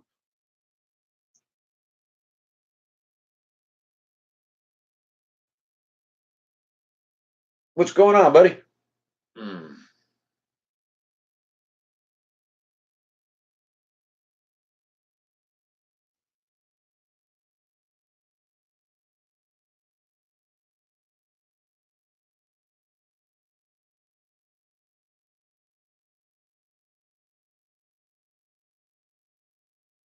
Well, yeah, Tim. Well, good. Everything went well then. So the Pomeranian survives without a problem. That's awesome. Did she give away all her bubble gum?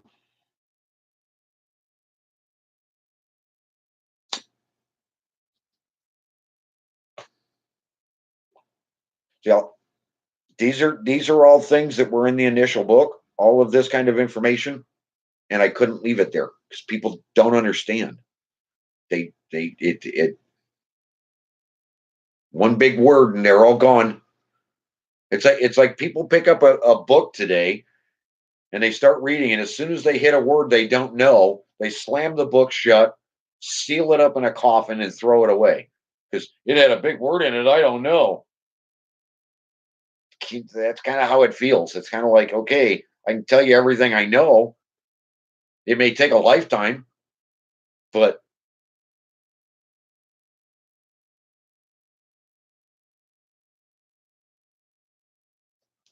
there you go. There you go. Big words make your head hurt. I get it. I get it. I understand. My brain functions on those upper levels and has no problem. I I don't fault anybody. Everybody's wired differently.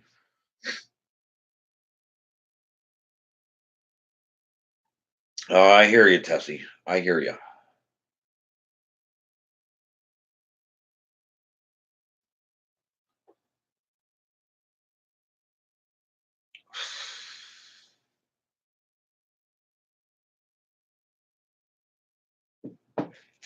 So yeah, Mark, when you everybody, everybody, when you enhance your soils with what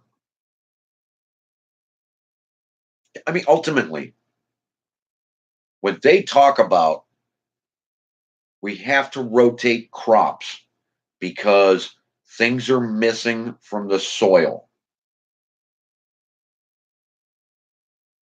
When they have remove the hygroscopic, which is capable of going out wherever it needs to go,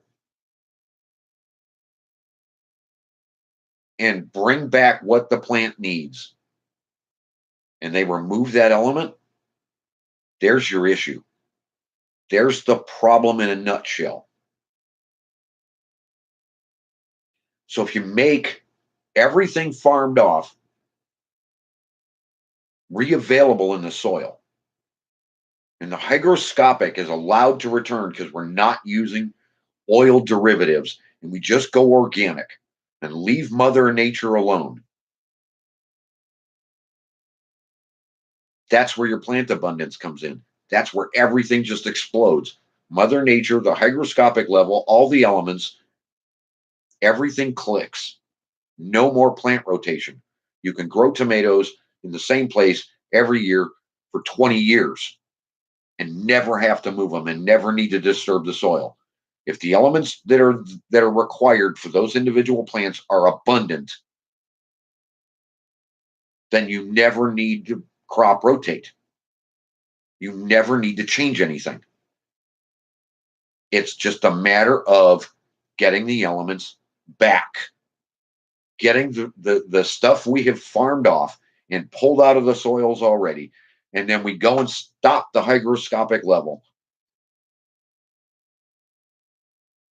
That's end game. Done. So we farmed everything off. Now we kill off the hygroscopic. Now it's incapable of going out to get what it needs. So we amp it up on man-made chemicals. That's what we've got in the grocery stores.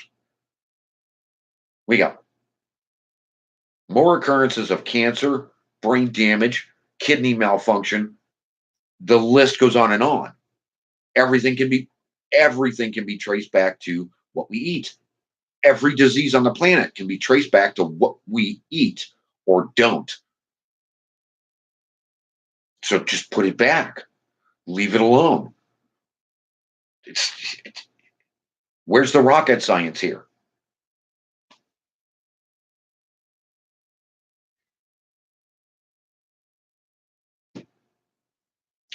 Right, Mark. Exactly right. Now, what we're messing with this year is the concept of allowing the tomato roots to support the organic, dead organic roots to support the tomato growth, because what was once there will return.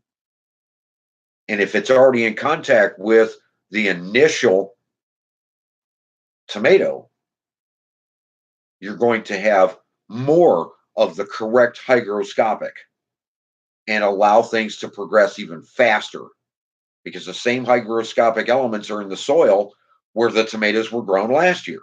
It's always the same, never change. It's just going to get stronger. You're going to be more abundant.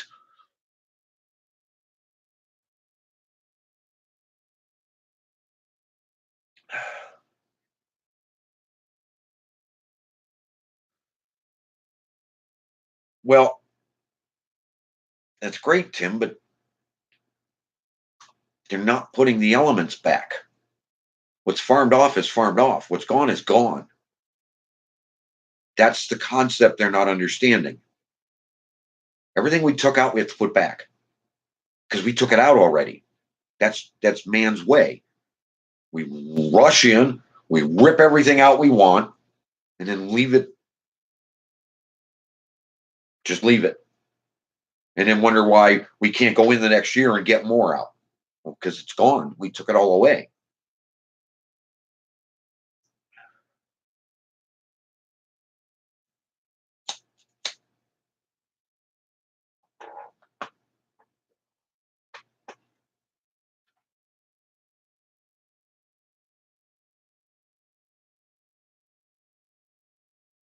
Yes.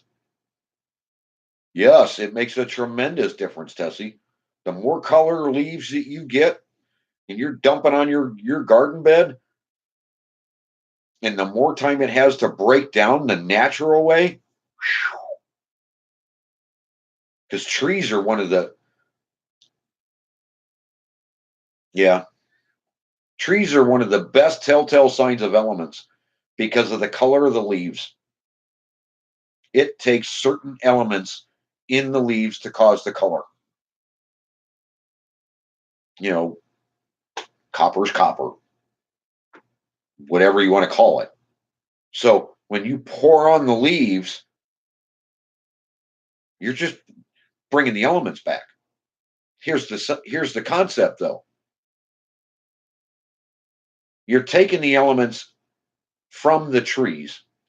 Where are the trees getting it?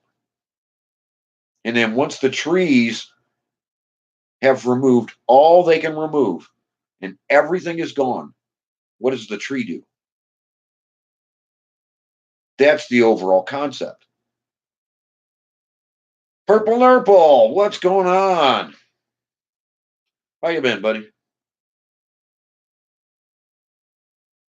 I mean, it's people aren't. It's like having a bank account. You go in, you take all the money out, then you leave, and you come back a week later. There's still no money. You took it all out. You know, so how does that? How is your yard or your garden any different?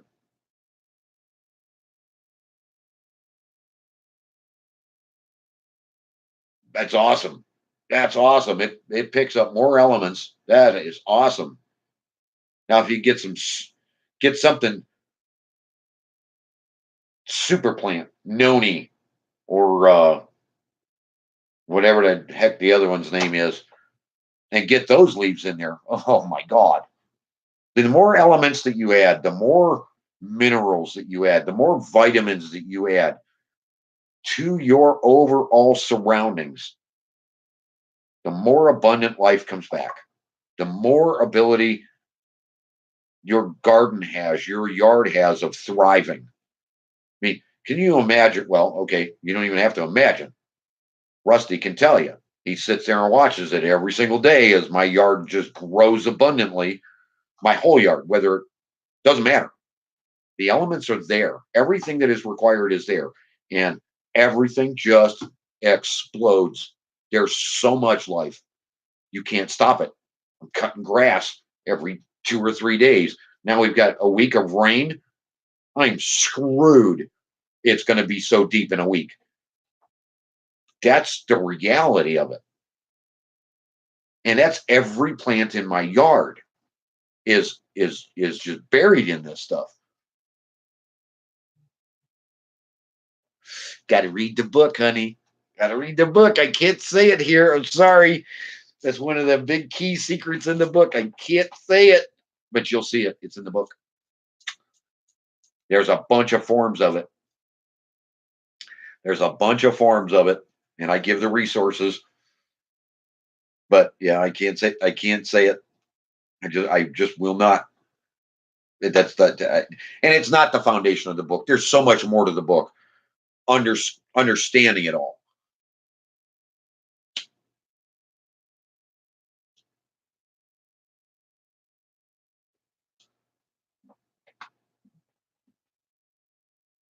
Yeah, just understand, Tessie. I did not. The book is not scientific by any means because as soon as we go that direction, everything falls apart.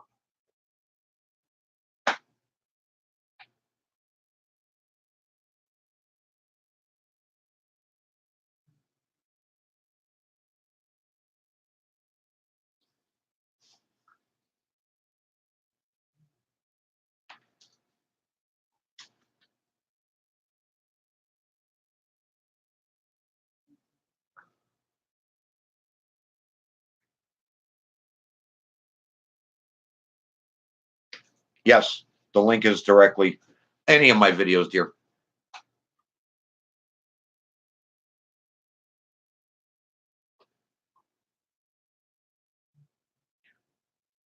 Which part of it, Mark? All right.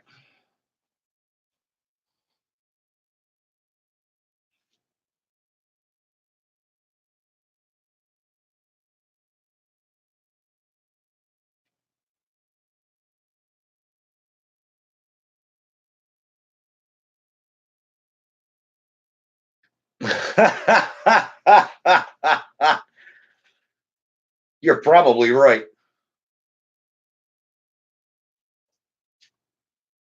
All right, Mark. We'll talk to you later, buddy. Have a good one. Thanks for stopping in.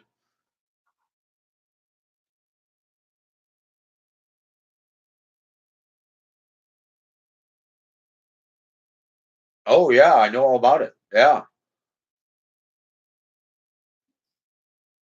Yeah. Government's furious because they were getting those from GMOs. Yeah. I heard all about it, but they had to. They had to. The concept that you cannot grow crops a second year from the seeds from the first year.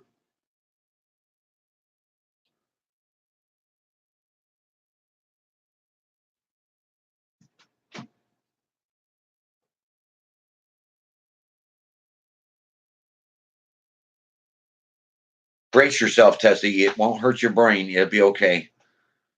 I want to know how long it takes you to read it, though, from cover to cover, because we like making Bobby feel good. So from the time you sit down and you'll it says first the very first line of the book says sit down with a cup of coffee and start reading. And then it's a conversation between you and me throughout the book. Tell me with a stopwatch or whatever how long it takes you to read the book, because well, we still don't know how long it takes Bobby to read the book because, well, he's Bobby. We're not even sure he's read it once, let alone 5 or 6 times from cover to cover and understood what he read. His problem is, see, this what I think the actual problem is. That is Bobby's thumbing through the book and he hits a blank page, he wants a crayon.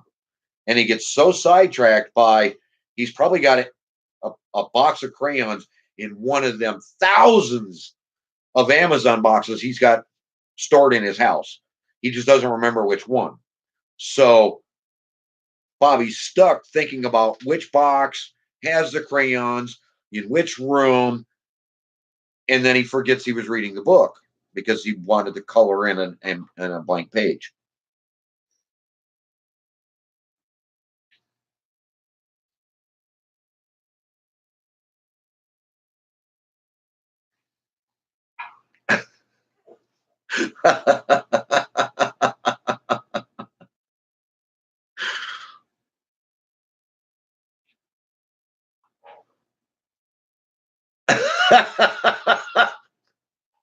Well, see, now there's the issue, Bobby. You get sidetracked by not having a crayon. Maybe that's what you need to do, Bobby. The next time you decide, after you've torn up these books, next time you decide to go ahead and order one of the books, order a box of crayons to come the same day.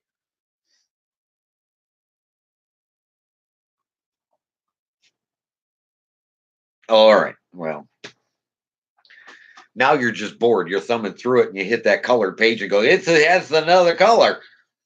It's all right, Bobby. It's all right. See, and that's another part of the equation that I can't explain. As long as I'm doing a live stream, I sell books. People actually in the live stream buy books because they're hearing it directly from the author. Yet they can go and listen to any one of my videos, no book sales. It's the weirdest thing. I can't explain it.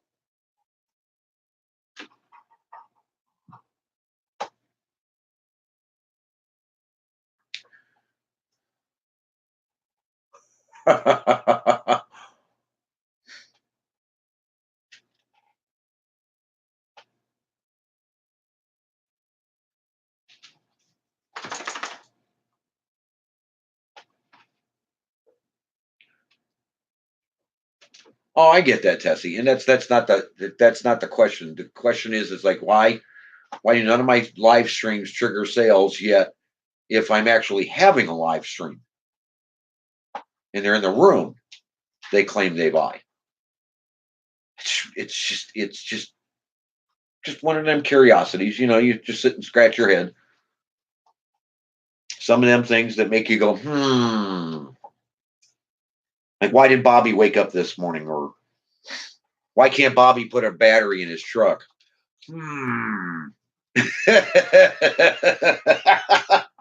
Sorry, Bobby, you're in the room. I got to pick on you. Sorry, dude.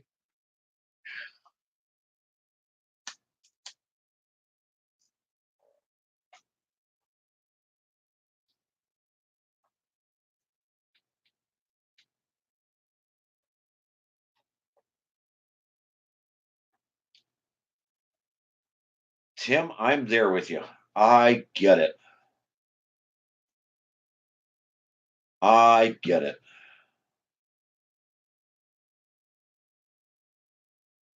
Now I shouldn't say now. I should say I've been stuck with the concept of, okay, how do I write the next book? If Bobby can't read this book, why can't Bobby read? If Bobby can't read this book and conceive it, I know Missy. Yes, Missy. Yes, Missy. Yes, Missy. You got to come say hi to everybody. Okay, you come say hi to everybody. Yeah, yeah, yeah, yeah. I know. I know what time it is. All right, all right. Bobby can't understand this one, and Bobby can't read this one. How do I write the next book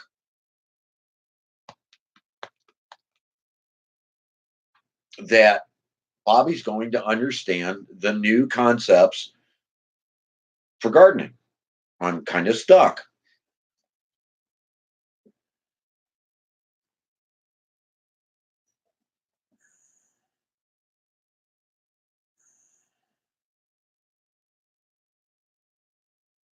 Yeah, see, there's your problem, Bobby.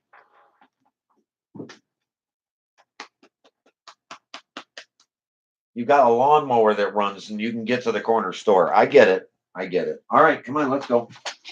Outside. Come on, let's go.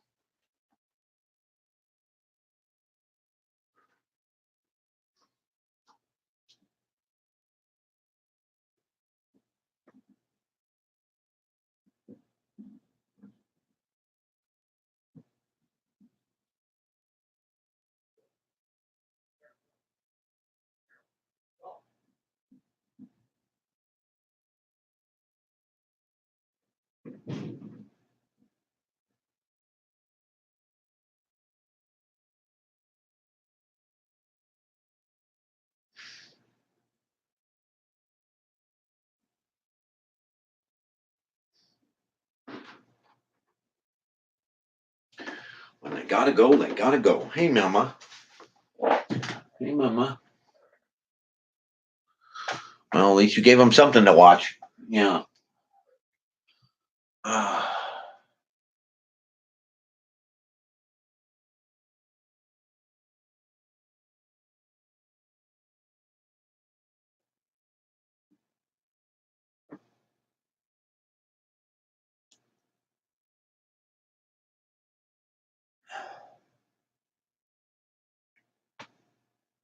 There's a thought.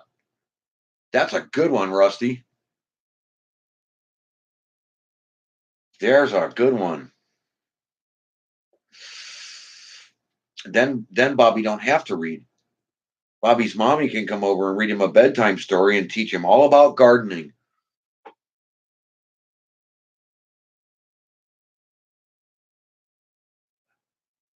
Oh, Tim, you shouldn't have said that. Tessie's gonna cry.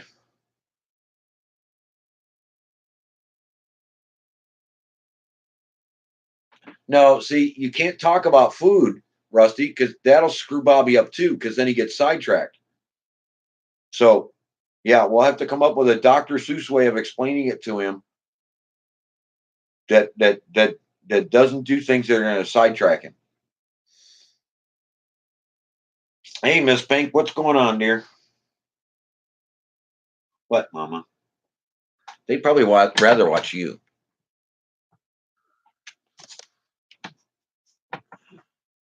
They'd probably rather watch you. You're prettier. You're so much prettier. Yeah, you're easier on the eyes. Well, you are. Yes? Yes. Can I help you? Oh, you want lunch? It's too early for dinner. What do you want me to do? Are you going to go kick everybody out so you can have lunch?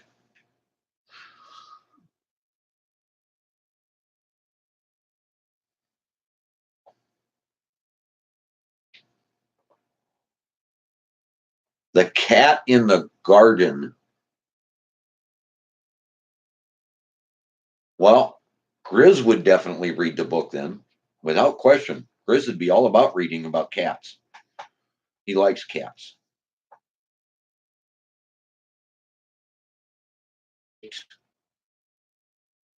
He'd probably even eat a cat out of the microwave. Grizz is into his cats. Yeah, yeah. Yeah. He you're about half a well, you're probably about a quarter of a meal for Grizz. Grizz likes his meat. You ain't got much on you. Yeah, you don't care. You just want breakfast, want whatever, right? Well, Grizz left because he saw a cat. Now he's hungry. Yeah. What? You just gonna wipe out my desk, knock everything over? Yeah. Is that your job? Is that your job right now? Your daughter's here. I can't feed you. No, you two don't share well.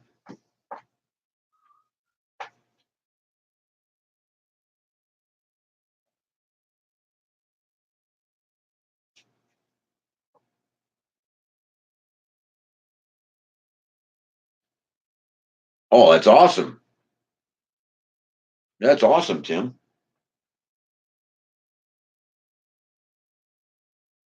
If I ever get the farm, I'm going to need an electrician that knows something about solar,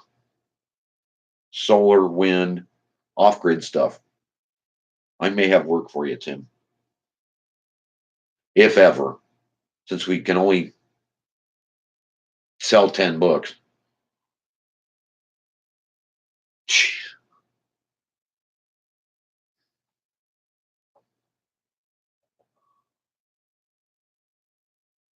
Yeah, Rusty, I dropped a big word a little bit earlier and everybody left. I dropped one of them big scientific words that you're so afraid of. Everybody left the room. It was really funny and weird at the same time. Just like the room's empty now. 4 people. Just 4. Mama, you're not entertaining them enough.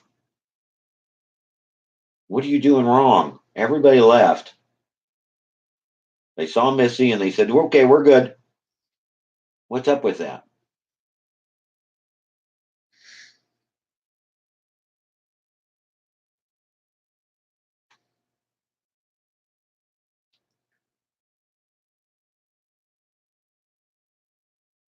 Oh, it's all good, Grizz. Don't worry about it. Everything bad was said about you and cats, so it's all good.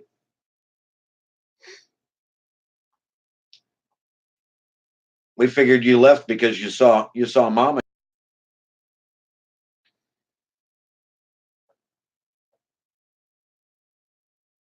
Yes, yes,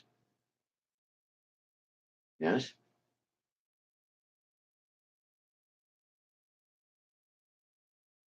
So you got nothing? You're just gonna sit there. Now your son's here. Your big fat son is here. I can't feed you. I don't know what to tell you. Why don't you go chase them away and then we can feed you? If it's not that important to you, then just sit there. Grizz will get hungrier and hungrier. He'll have to leave for lunch. He'll have to go Chinese. What do you think, Mama? You want to make Grizz hungry?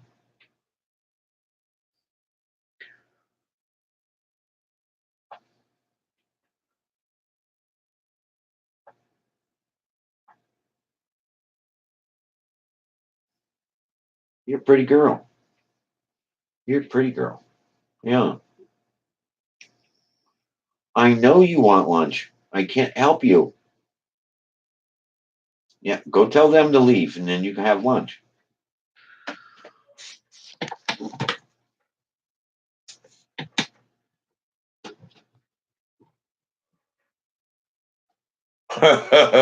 I'm afraid to ask, Grizz. I am truly afraid to ask. And if you tell me I can just run cat videos and leave the camera running and the cat sitting in front of it,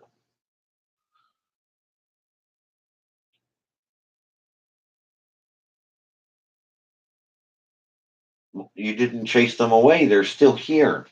What do you want me to do for you? What do you want me to do for you? I can't feed you. They're in the way.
The whole family's here. What do you want me to do for you?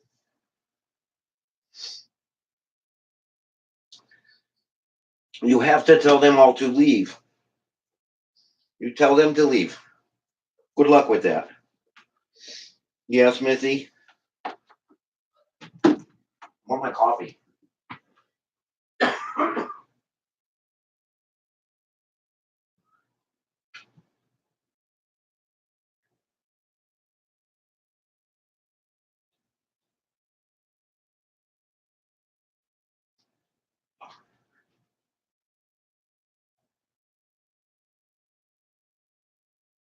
Part of the seams. Unless we get too old. No, I'm not feeding everybody. That's not going to happen. Ugh.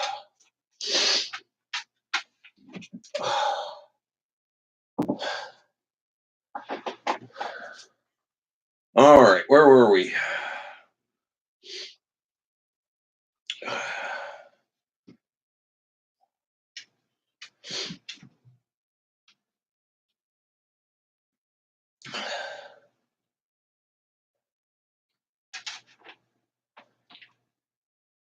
Well, hit me with it, buddy. I am all ears. I need to do something. But with this much rain, I've got another week off. And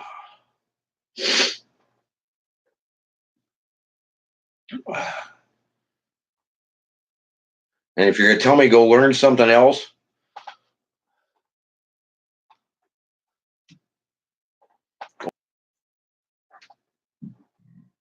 don't tell me to write another book. Oh, shit. The first one failed. Why would I write another one?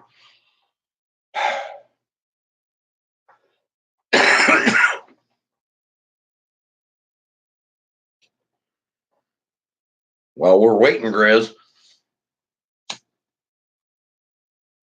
all you, buddy.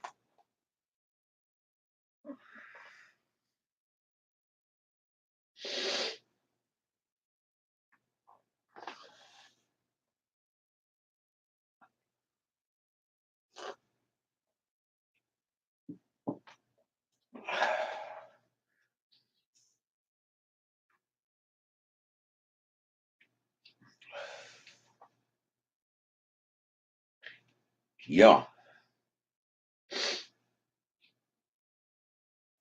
Must be a big one.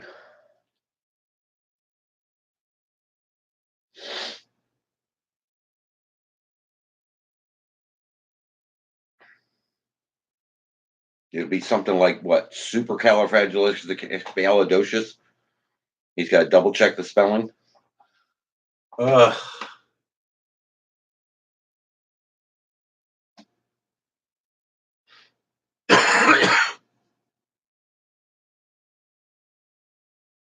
Really? Stony Ridge is going to explain why first generation farms fail in America. Really?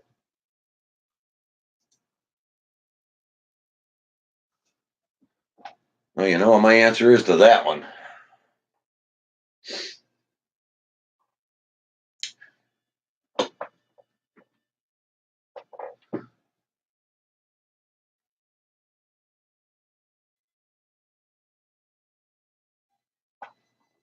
Oh, that's odd.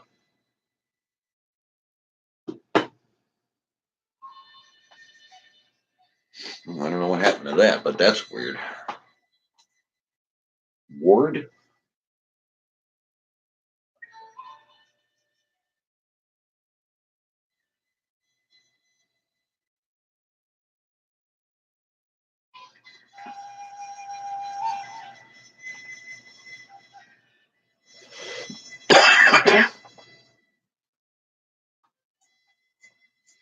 You lost me, Grizz.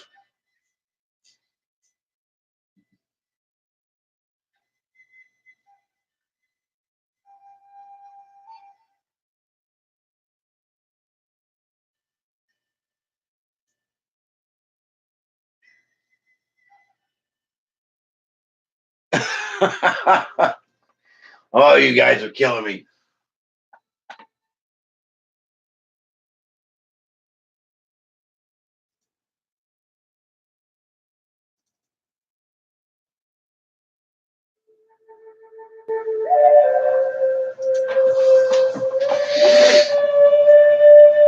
All right.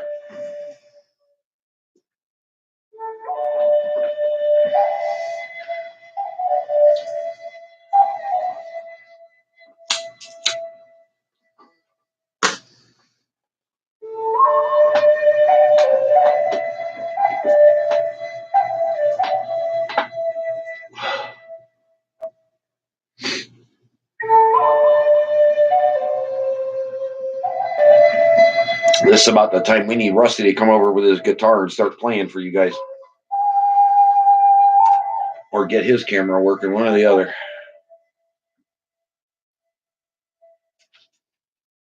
Because I am strictly at a loss at this point.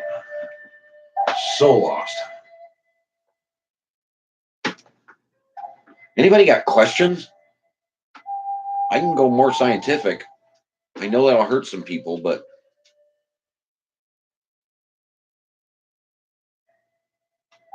Missy, really? Do you have to do that now? Do you have to go mess with her, wet girl? You're all wet. No, don't do that. You're gonna bump your head. Don't do that. Oh, jeez, really? They can't see you. I don't know why you would do it this way. They can't see you. All they see is the back of your head. That doesn't work.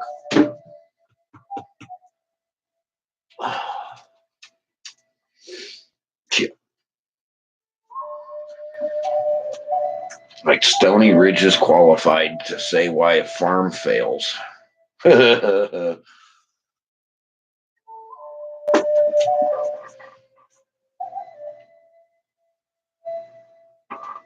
We know why he doesn't fail.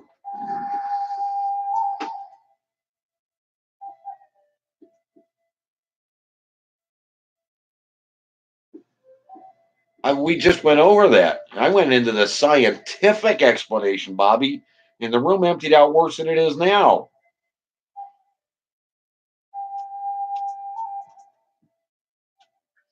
You notice who disappeared first when we said that word, Bobby? The school teacher. She said that word's too big and left.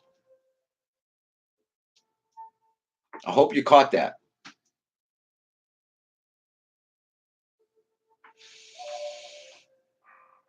I'm sure she had to go look it up. I'll almost bet on it. She was the first one to vanish.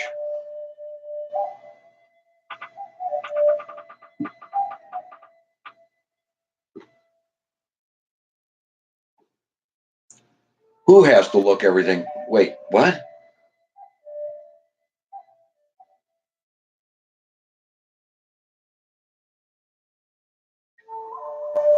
Who's got to look everything up to plant something?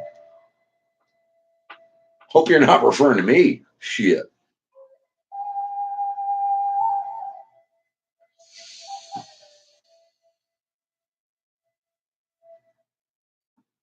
I may have to. Oh yeah. Oh yeah. Yeah.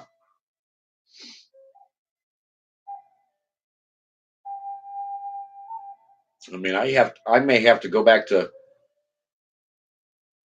YouTube to find a better way to explain something heavy duty scientific, but because it's these big words. How do WOURD? See, may have to go look that up on the internet to find a better way to explain it. But yeah, why they fail, dude? You're not qualified. Just not qualified.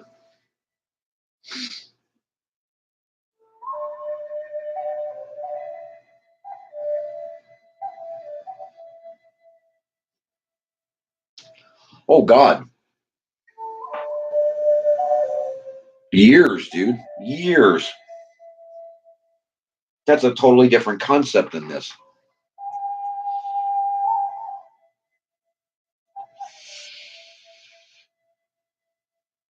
And of course, Colonel Sanders was such a perfectionist. What did it take him? Something like 10, 10 hours with all the ingredients.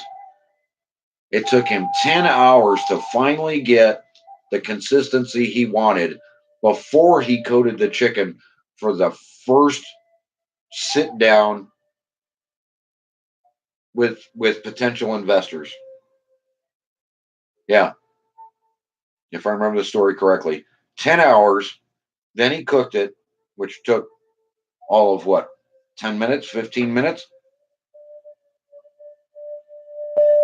So yeah, it's not a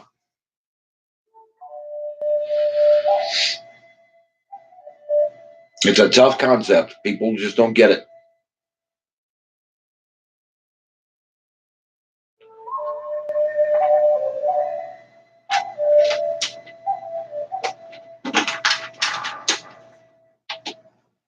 Sound it out, Rusty, is a big word. Sound it out.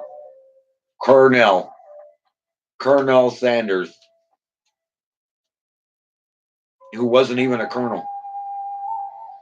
He never had that rank. Was never in the military. I understand.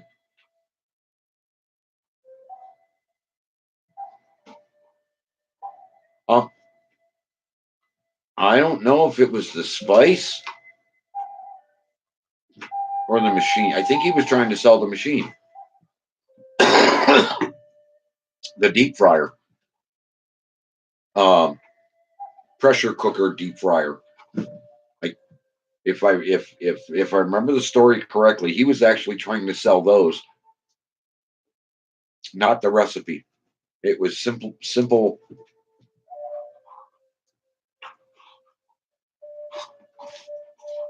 Oh yeah, you saw that video? That was funny.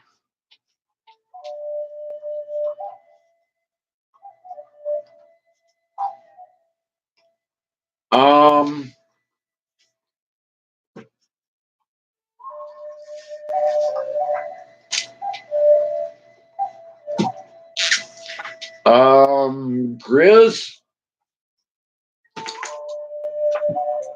that's not true. Um,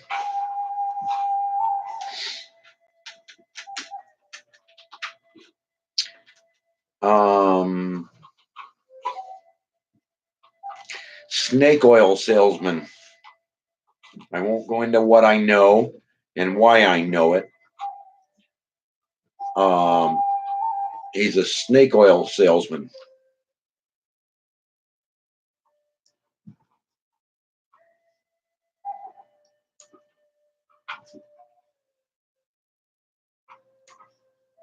Oh, that was after, Bobby. That was after. He never liked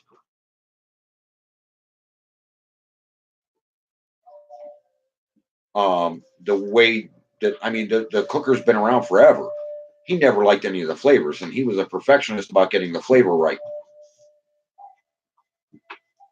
But he was trying to get these investors behind the pressure cooker, and it turned around.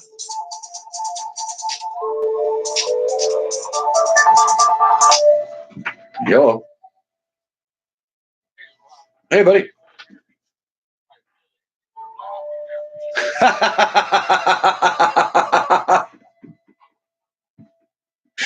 Well, give him hell, buddy. You got a wrench? Start thumping on him. Oh, well, we can fix that. Here, hold on. Here.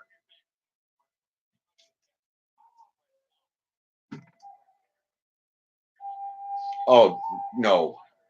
Oh, don't worry about that. They thought that was part of the joke. That was funny.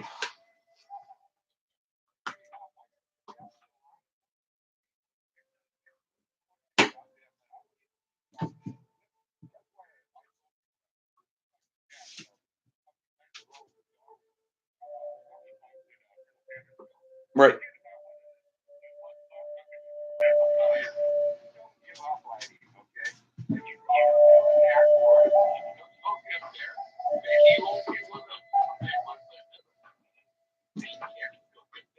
Right.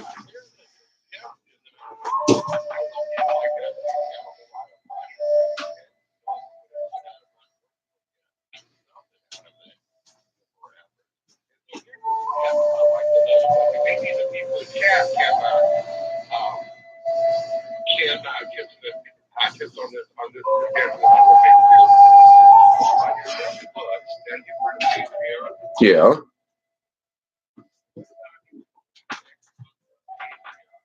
That's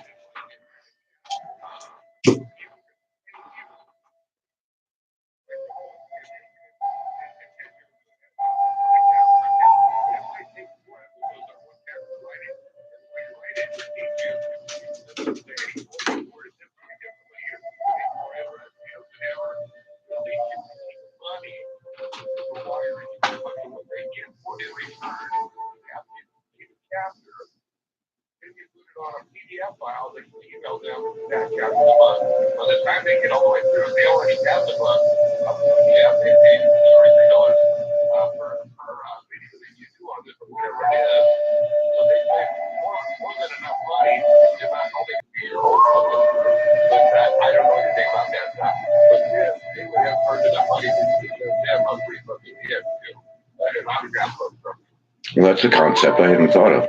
Yeah.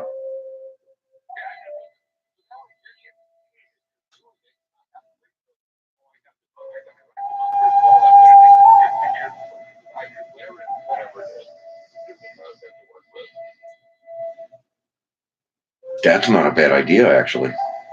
I don't know how many people would actually follow that, though. That's a tough one because I can't get the numbers up here. How am I going to get them over on Patreon?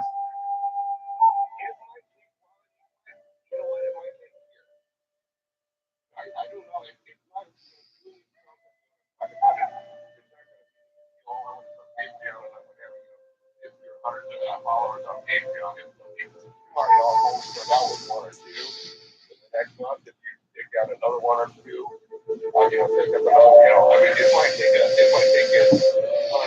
It's definitely going to take you a while to write the book this way. I mean, it's not Right.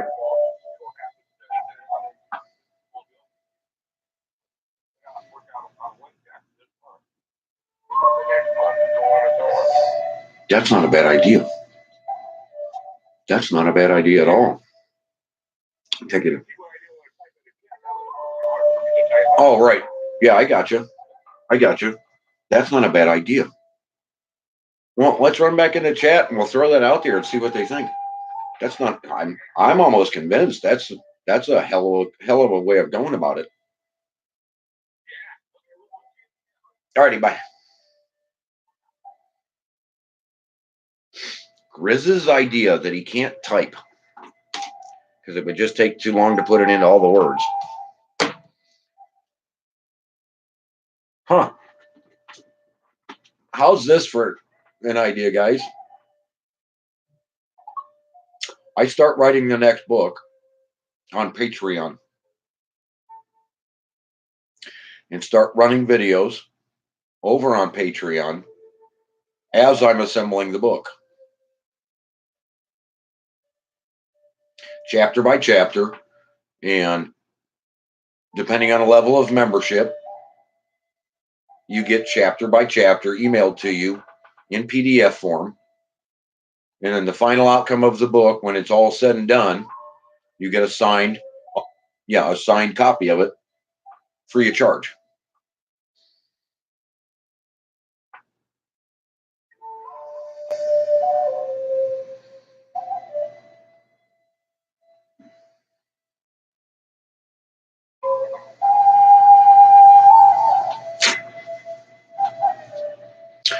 Well, that made everybody go quiet.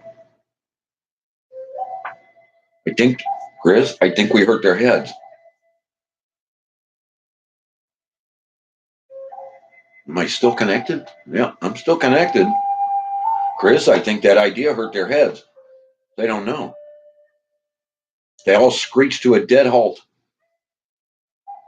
I think we broke them. I think Grizz broke chat. All the brains stopped, Mama.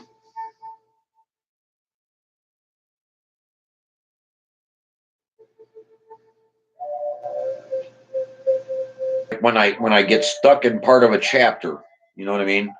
I can then crowdsource it. I can then go back to the Patreon subscribers, explain where I'm at in the chapter or in the paragraph, in the explanation of something, and crowdsource that particular part of the chapter or that particular part of, and make it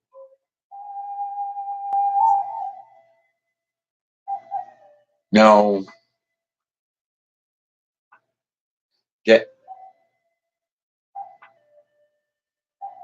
that concept. I can't use input from anybody on the outside because then they get book credit. I can't go that route. I can go that route as they read it and give me feedback. But as soon as I use any of their suggestions, they now get credited in the book.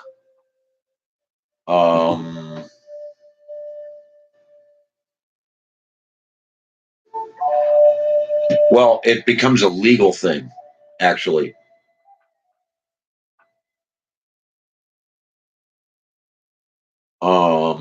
Yeah.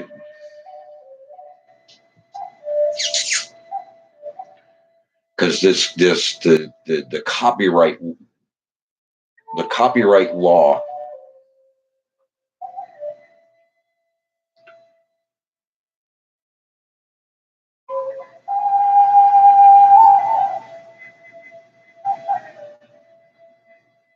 Yeah, that was a weird angle. But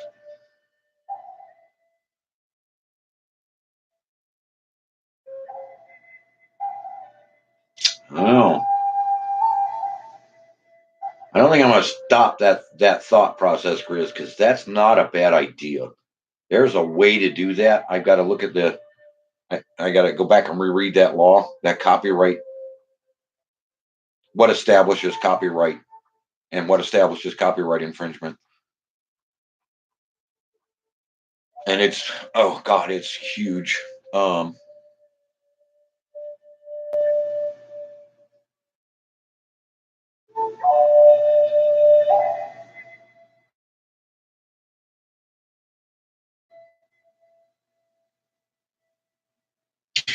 Copyright. It is the legal ownership of said mental properties. So, in other words, if I go use somebody else's idea, somebody else's thought, I must credit that individual with that or be in violation of copyright law, in which case I can't print the book. If I give them credit, they must also receive financial compensation for their for their mental properties. That's kind of the short way to explain the copyright.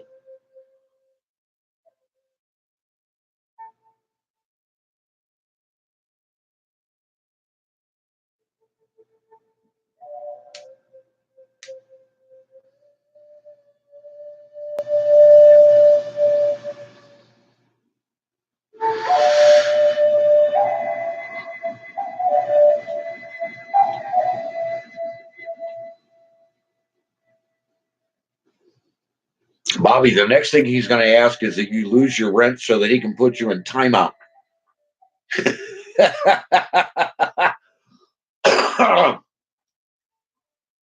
um, yeah, copyright law is really, really, really screwy. And you can't go to print without authorization. And if there is a email timestamped with a suggestion from somebody else to me that they can produce, see, it's copyright law is really, really harsh. That's why songwriters do the things that they do, and will sell a song.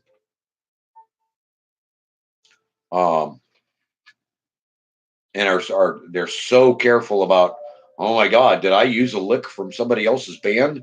I didn't write it that way, but so what they do is they'll write the song with their own music, and then they basically sell off the rights to the lyrics, kind of.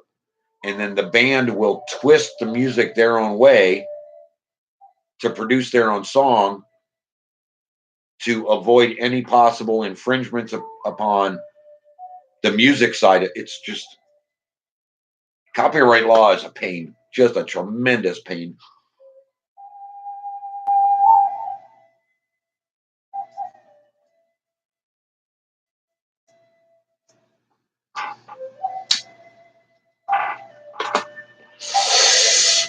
Grizz, they'd all have to sign off on a legal document and release any and all mental faculties contributing to the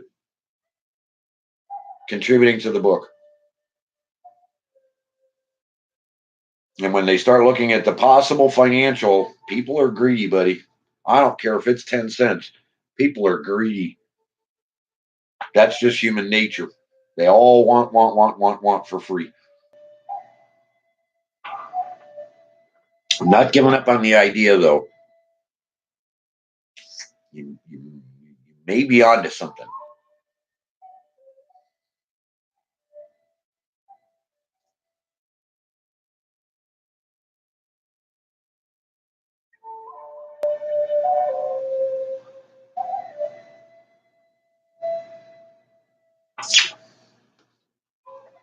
I'm not going to give up on that.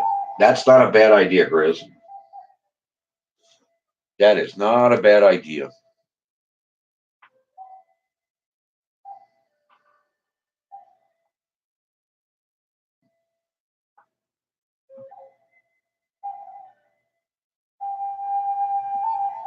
Well, see, all of that's, I mean, yeah, dude, that was one of the many problems with doing something like this and writing a book like this. There's so many, so many things outside writing your own book and being your own publisher, um, and being an independent or indie author. There's so much to the concept, so many things, and so many. A lot of people want to do like, well, I'm going to do a recipe, and then they go and they do a recipe, and then they get other recipes, and then they do this, and then they that, and then somebody from somewhere else at another date published a recipe in a newspaper 10 years ago. So your book comes out and it's your concept, your flavor, your taste you came up with from scratch. But because they published it 10 years earlier to the exacting measurements, uh, they consider that copyright violation. The copyright search on my book with the details and the information that are there in just 115 pages took 2 months. And they found areas of question, 3 different areas of this is copyright. No, I have authorization. Well, this is copyright. No, that was something they verbally stated and they were given credit for it. You're taking it out of context. It's just, yeah, it's copyright's terrible. Copyright is flat out terrible.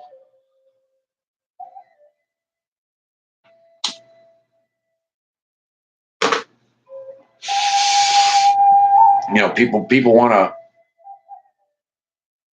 run out there and reproduce and reproduce and reproduce books. This is my recipe. I changed it just this little tweak, and this is, I don't care if it's just a half a tablespoon off. If somebody else published it, they have potential copyright violation. And you may convince a printer to go ahead and put that out. Now you have hard copy. If you made dime one and there's possible copyright violation, everybody pays, everybody suffers. The print company has to put everything on hold. They get fined. It's just it's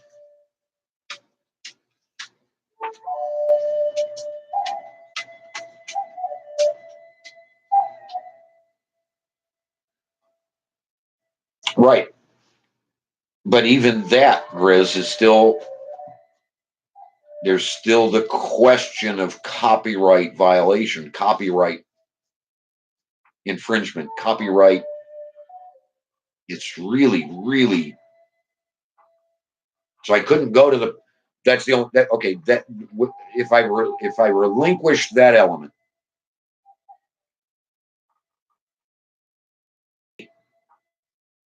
paragraph by paragraph, they just accept what I'm writing, and they get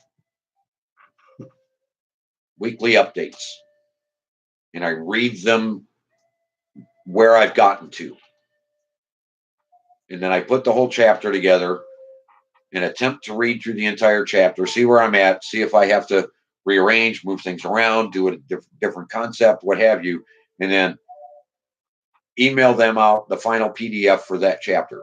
That could work. I just can't. I can't take emails and suggestions for fear of copyright violation.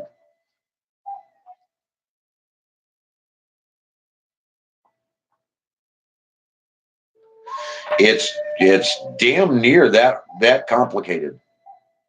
Um, so you almost legitimately have to pay a law firm, which is in essence what I did, pay a law firm to proof your book, your final outcome for any copyright violation. Um, the ones that get me are the non or are the fiction books. Somebody sit down and just fantasize about something, write a book, and then they go all the way back and they push everything through, and then the concept in variance was written in a comic book that this person never saw 50 years ago.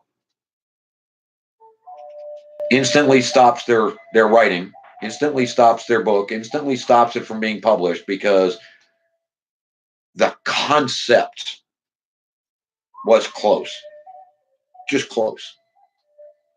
And that may be why we're now up against the wall in a lot of TV, because the concept is close to something else. The concept was, so they're doing all these remakes, they're doing all these, it's phenomenal where copyright has ended up over mental faculty, over mental property. It's just mind boggling.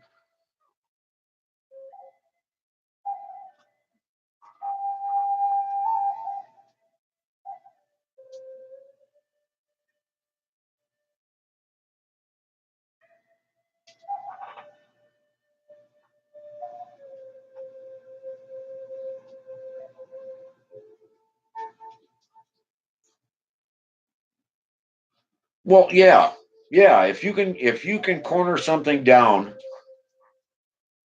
you know, one of the self-publishing, we'll call them gurus. Uh, he's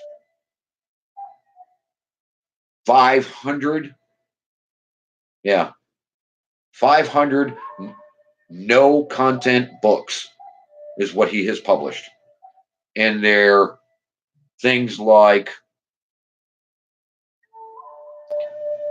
the funeral logbook, where people coming into the funeral just sign their name, I attended, or attendance books, whatever. That's the niche.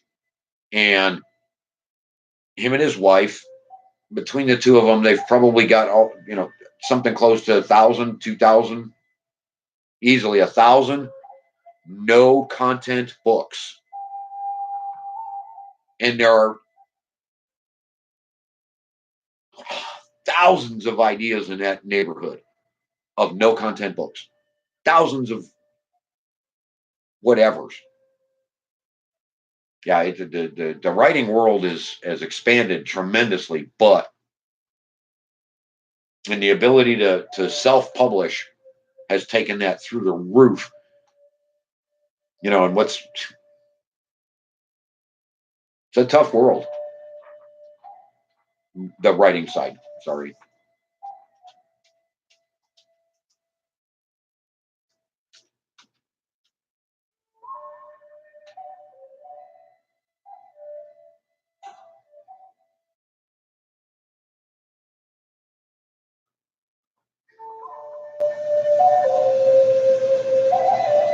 Pink, you realize you just gave Bobby a new hobby, right? Now he's going to go out and start looking for adult coloring books. We probably just lost Bobby McNutt as a YouTuber, because he's going to find an adult coloring book and we'll never see him again.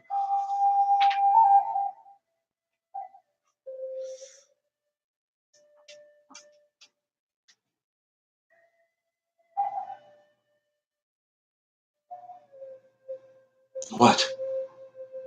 You were already outside in the rain. Care. All right, now you're going to come up and say hi to everybody. They're all over there. No, you have to look over there. No, you have to look over there. No, you have to look over there. Why am I your only entertainment committee every day?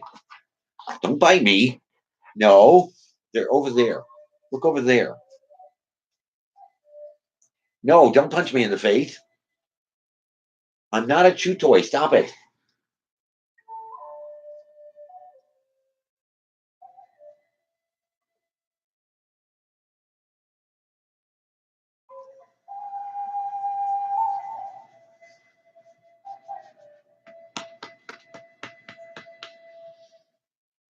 But that's just there's no. Oh, I see what you're thinking.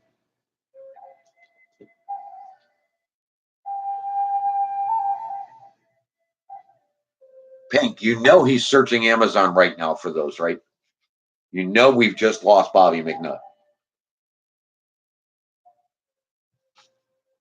Because he's going to order his whole collection of adult coloring books now. We just lost Bobby McNutt. We'll have to sit and watch him as he colors his books on live stream. And if he shows the picture after he colored it, it's copyright violation. Even if he colors it different colors. I don't want to play. I don't want to play. It's raining outside and I don't want you out there. I don't care. No. I'm going to have to kick you out. I don't care. I'm going to have to kick you out of the room. Stop it. Stop it. I love you too, but stop it. Go lay down or something. Go chase yourself. Go chase your own.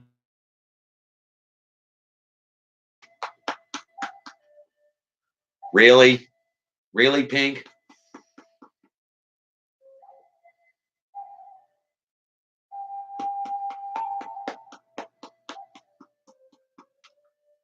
Oh my God, Tessie, I'm so sorry. Oh God. Tessie, I'm so sorry that you had to hear this. And you notice Bobby's got wait, he's back.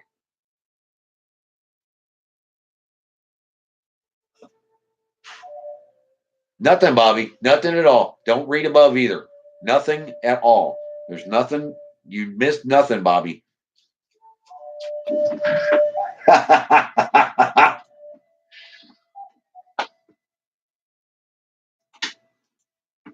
And you know, if I hide this, he's going to want the direct link. So,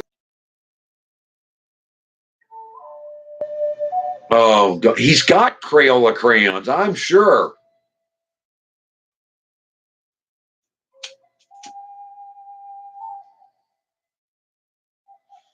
Yeah, but Tessa, you didn't need to hear that. I'm sorry. Oh my God.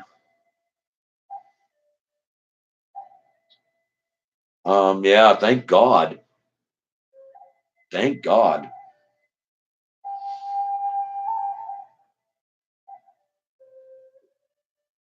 Yeah, you went back and looked. You went back and read it, didn't you, Bobby? Pink is offering to sell you adult coloring books. Adult coloring books.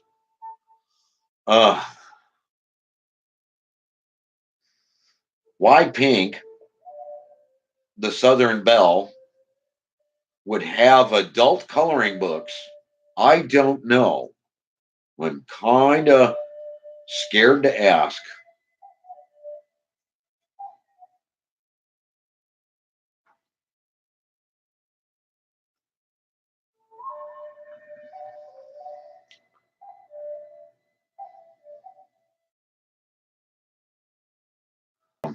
Yeah, I think we're done for the day, guys. Oh,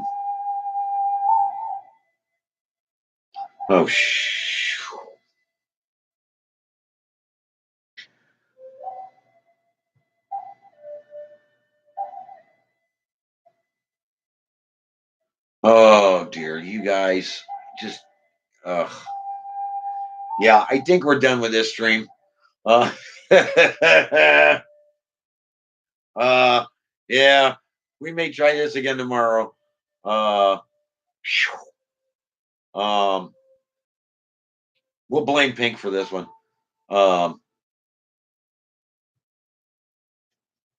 Yeah, I've wiped it off 3 or 4 times, dear. It doesn't make any difference. It's just the camera. It is what it is. But wow. Wow, what a concept to leave Homestead Tessie with. Bobby and his adult coloring books. Adult coloring books. Oh, see, and I'm going unstable anyway, so I'm buffering like crazy. So all right, everybody, I'm gonna kill this. We'll talk to all of you later. You know where to find me. Thanks so much for hanging out. I appreciate your time today. I hope you were all a little entertained. Maybe 1 or 2 of you learned something new. Have yourselves a great day. I'm out of here. I'll catch you anywhere out there amongst the streams. Have a good day, everybody.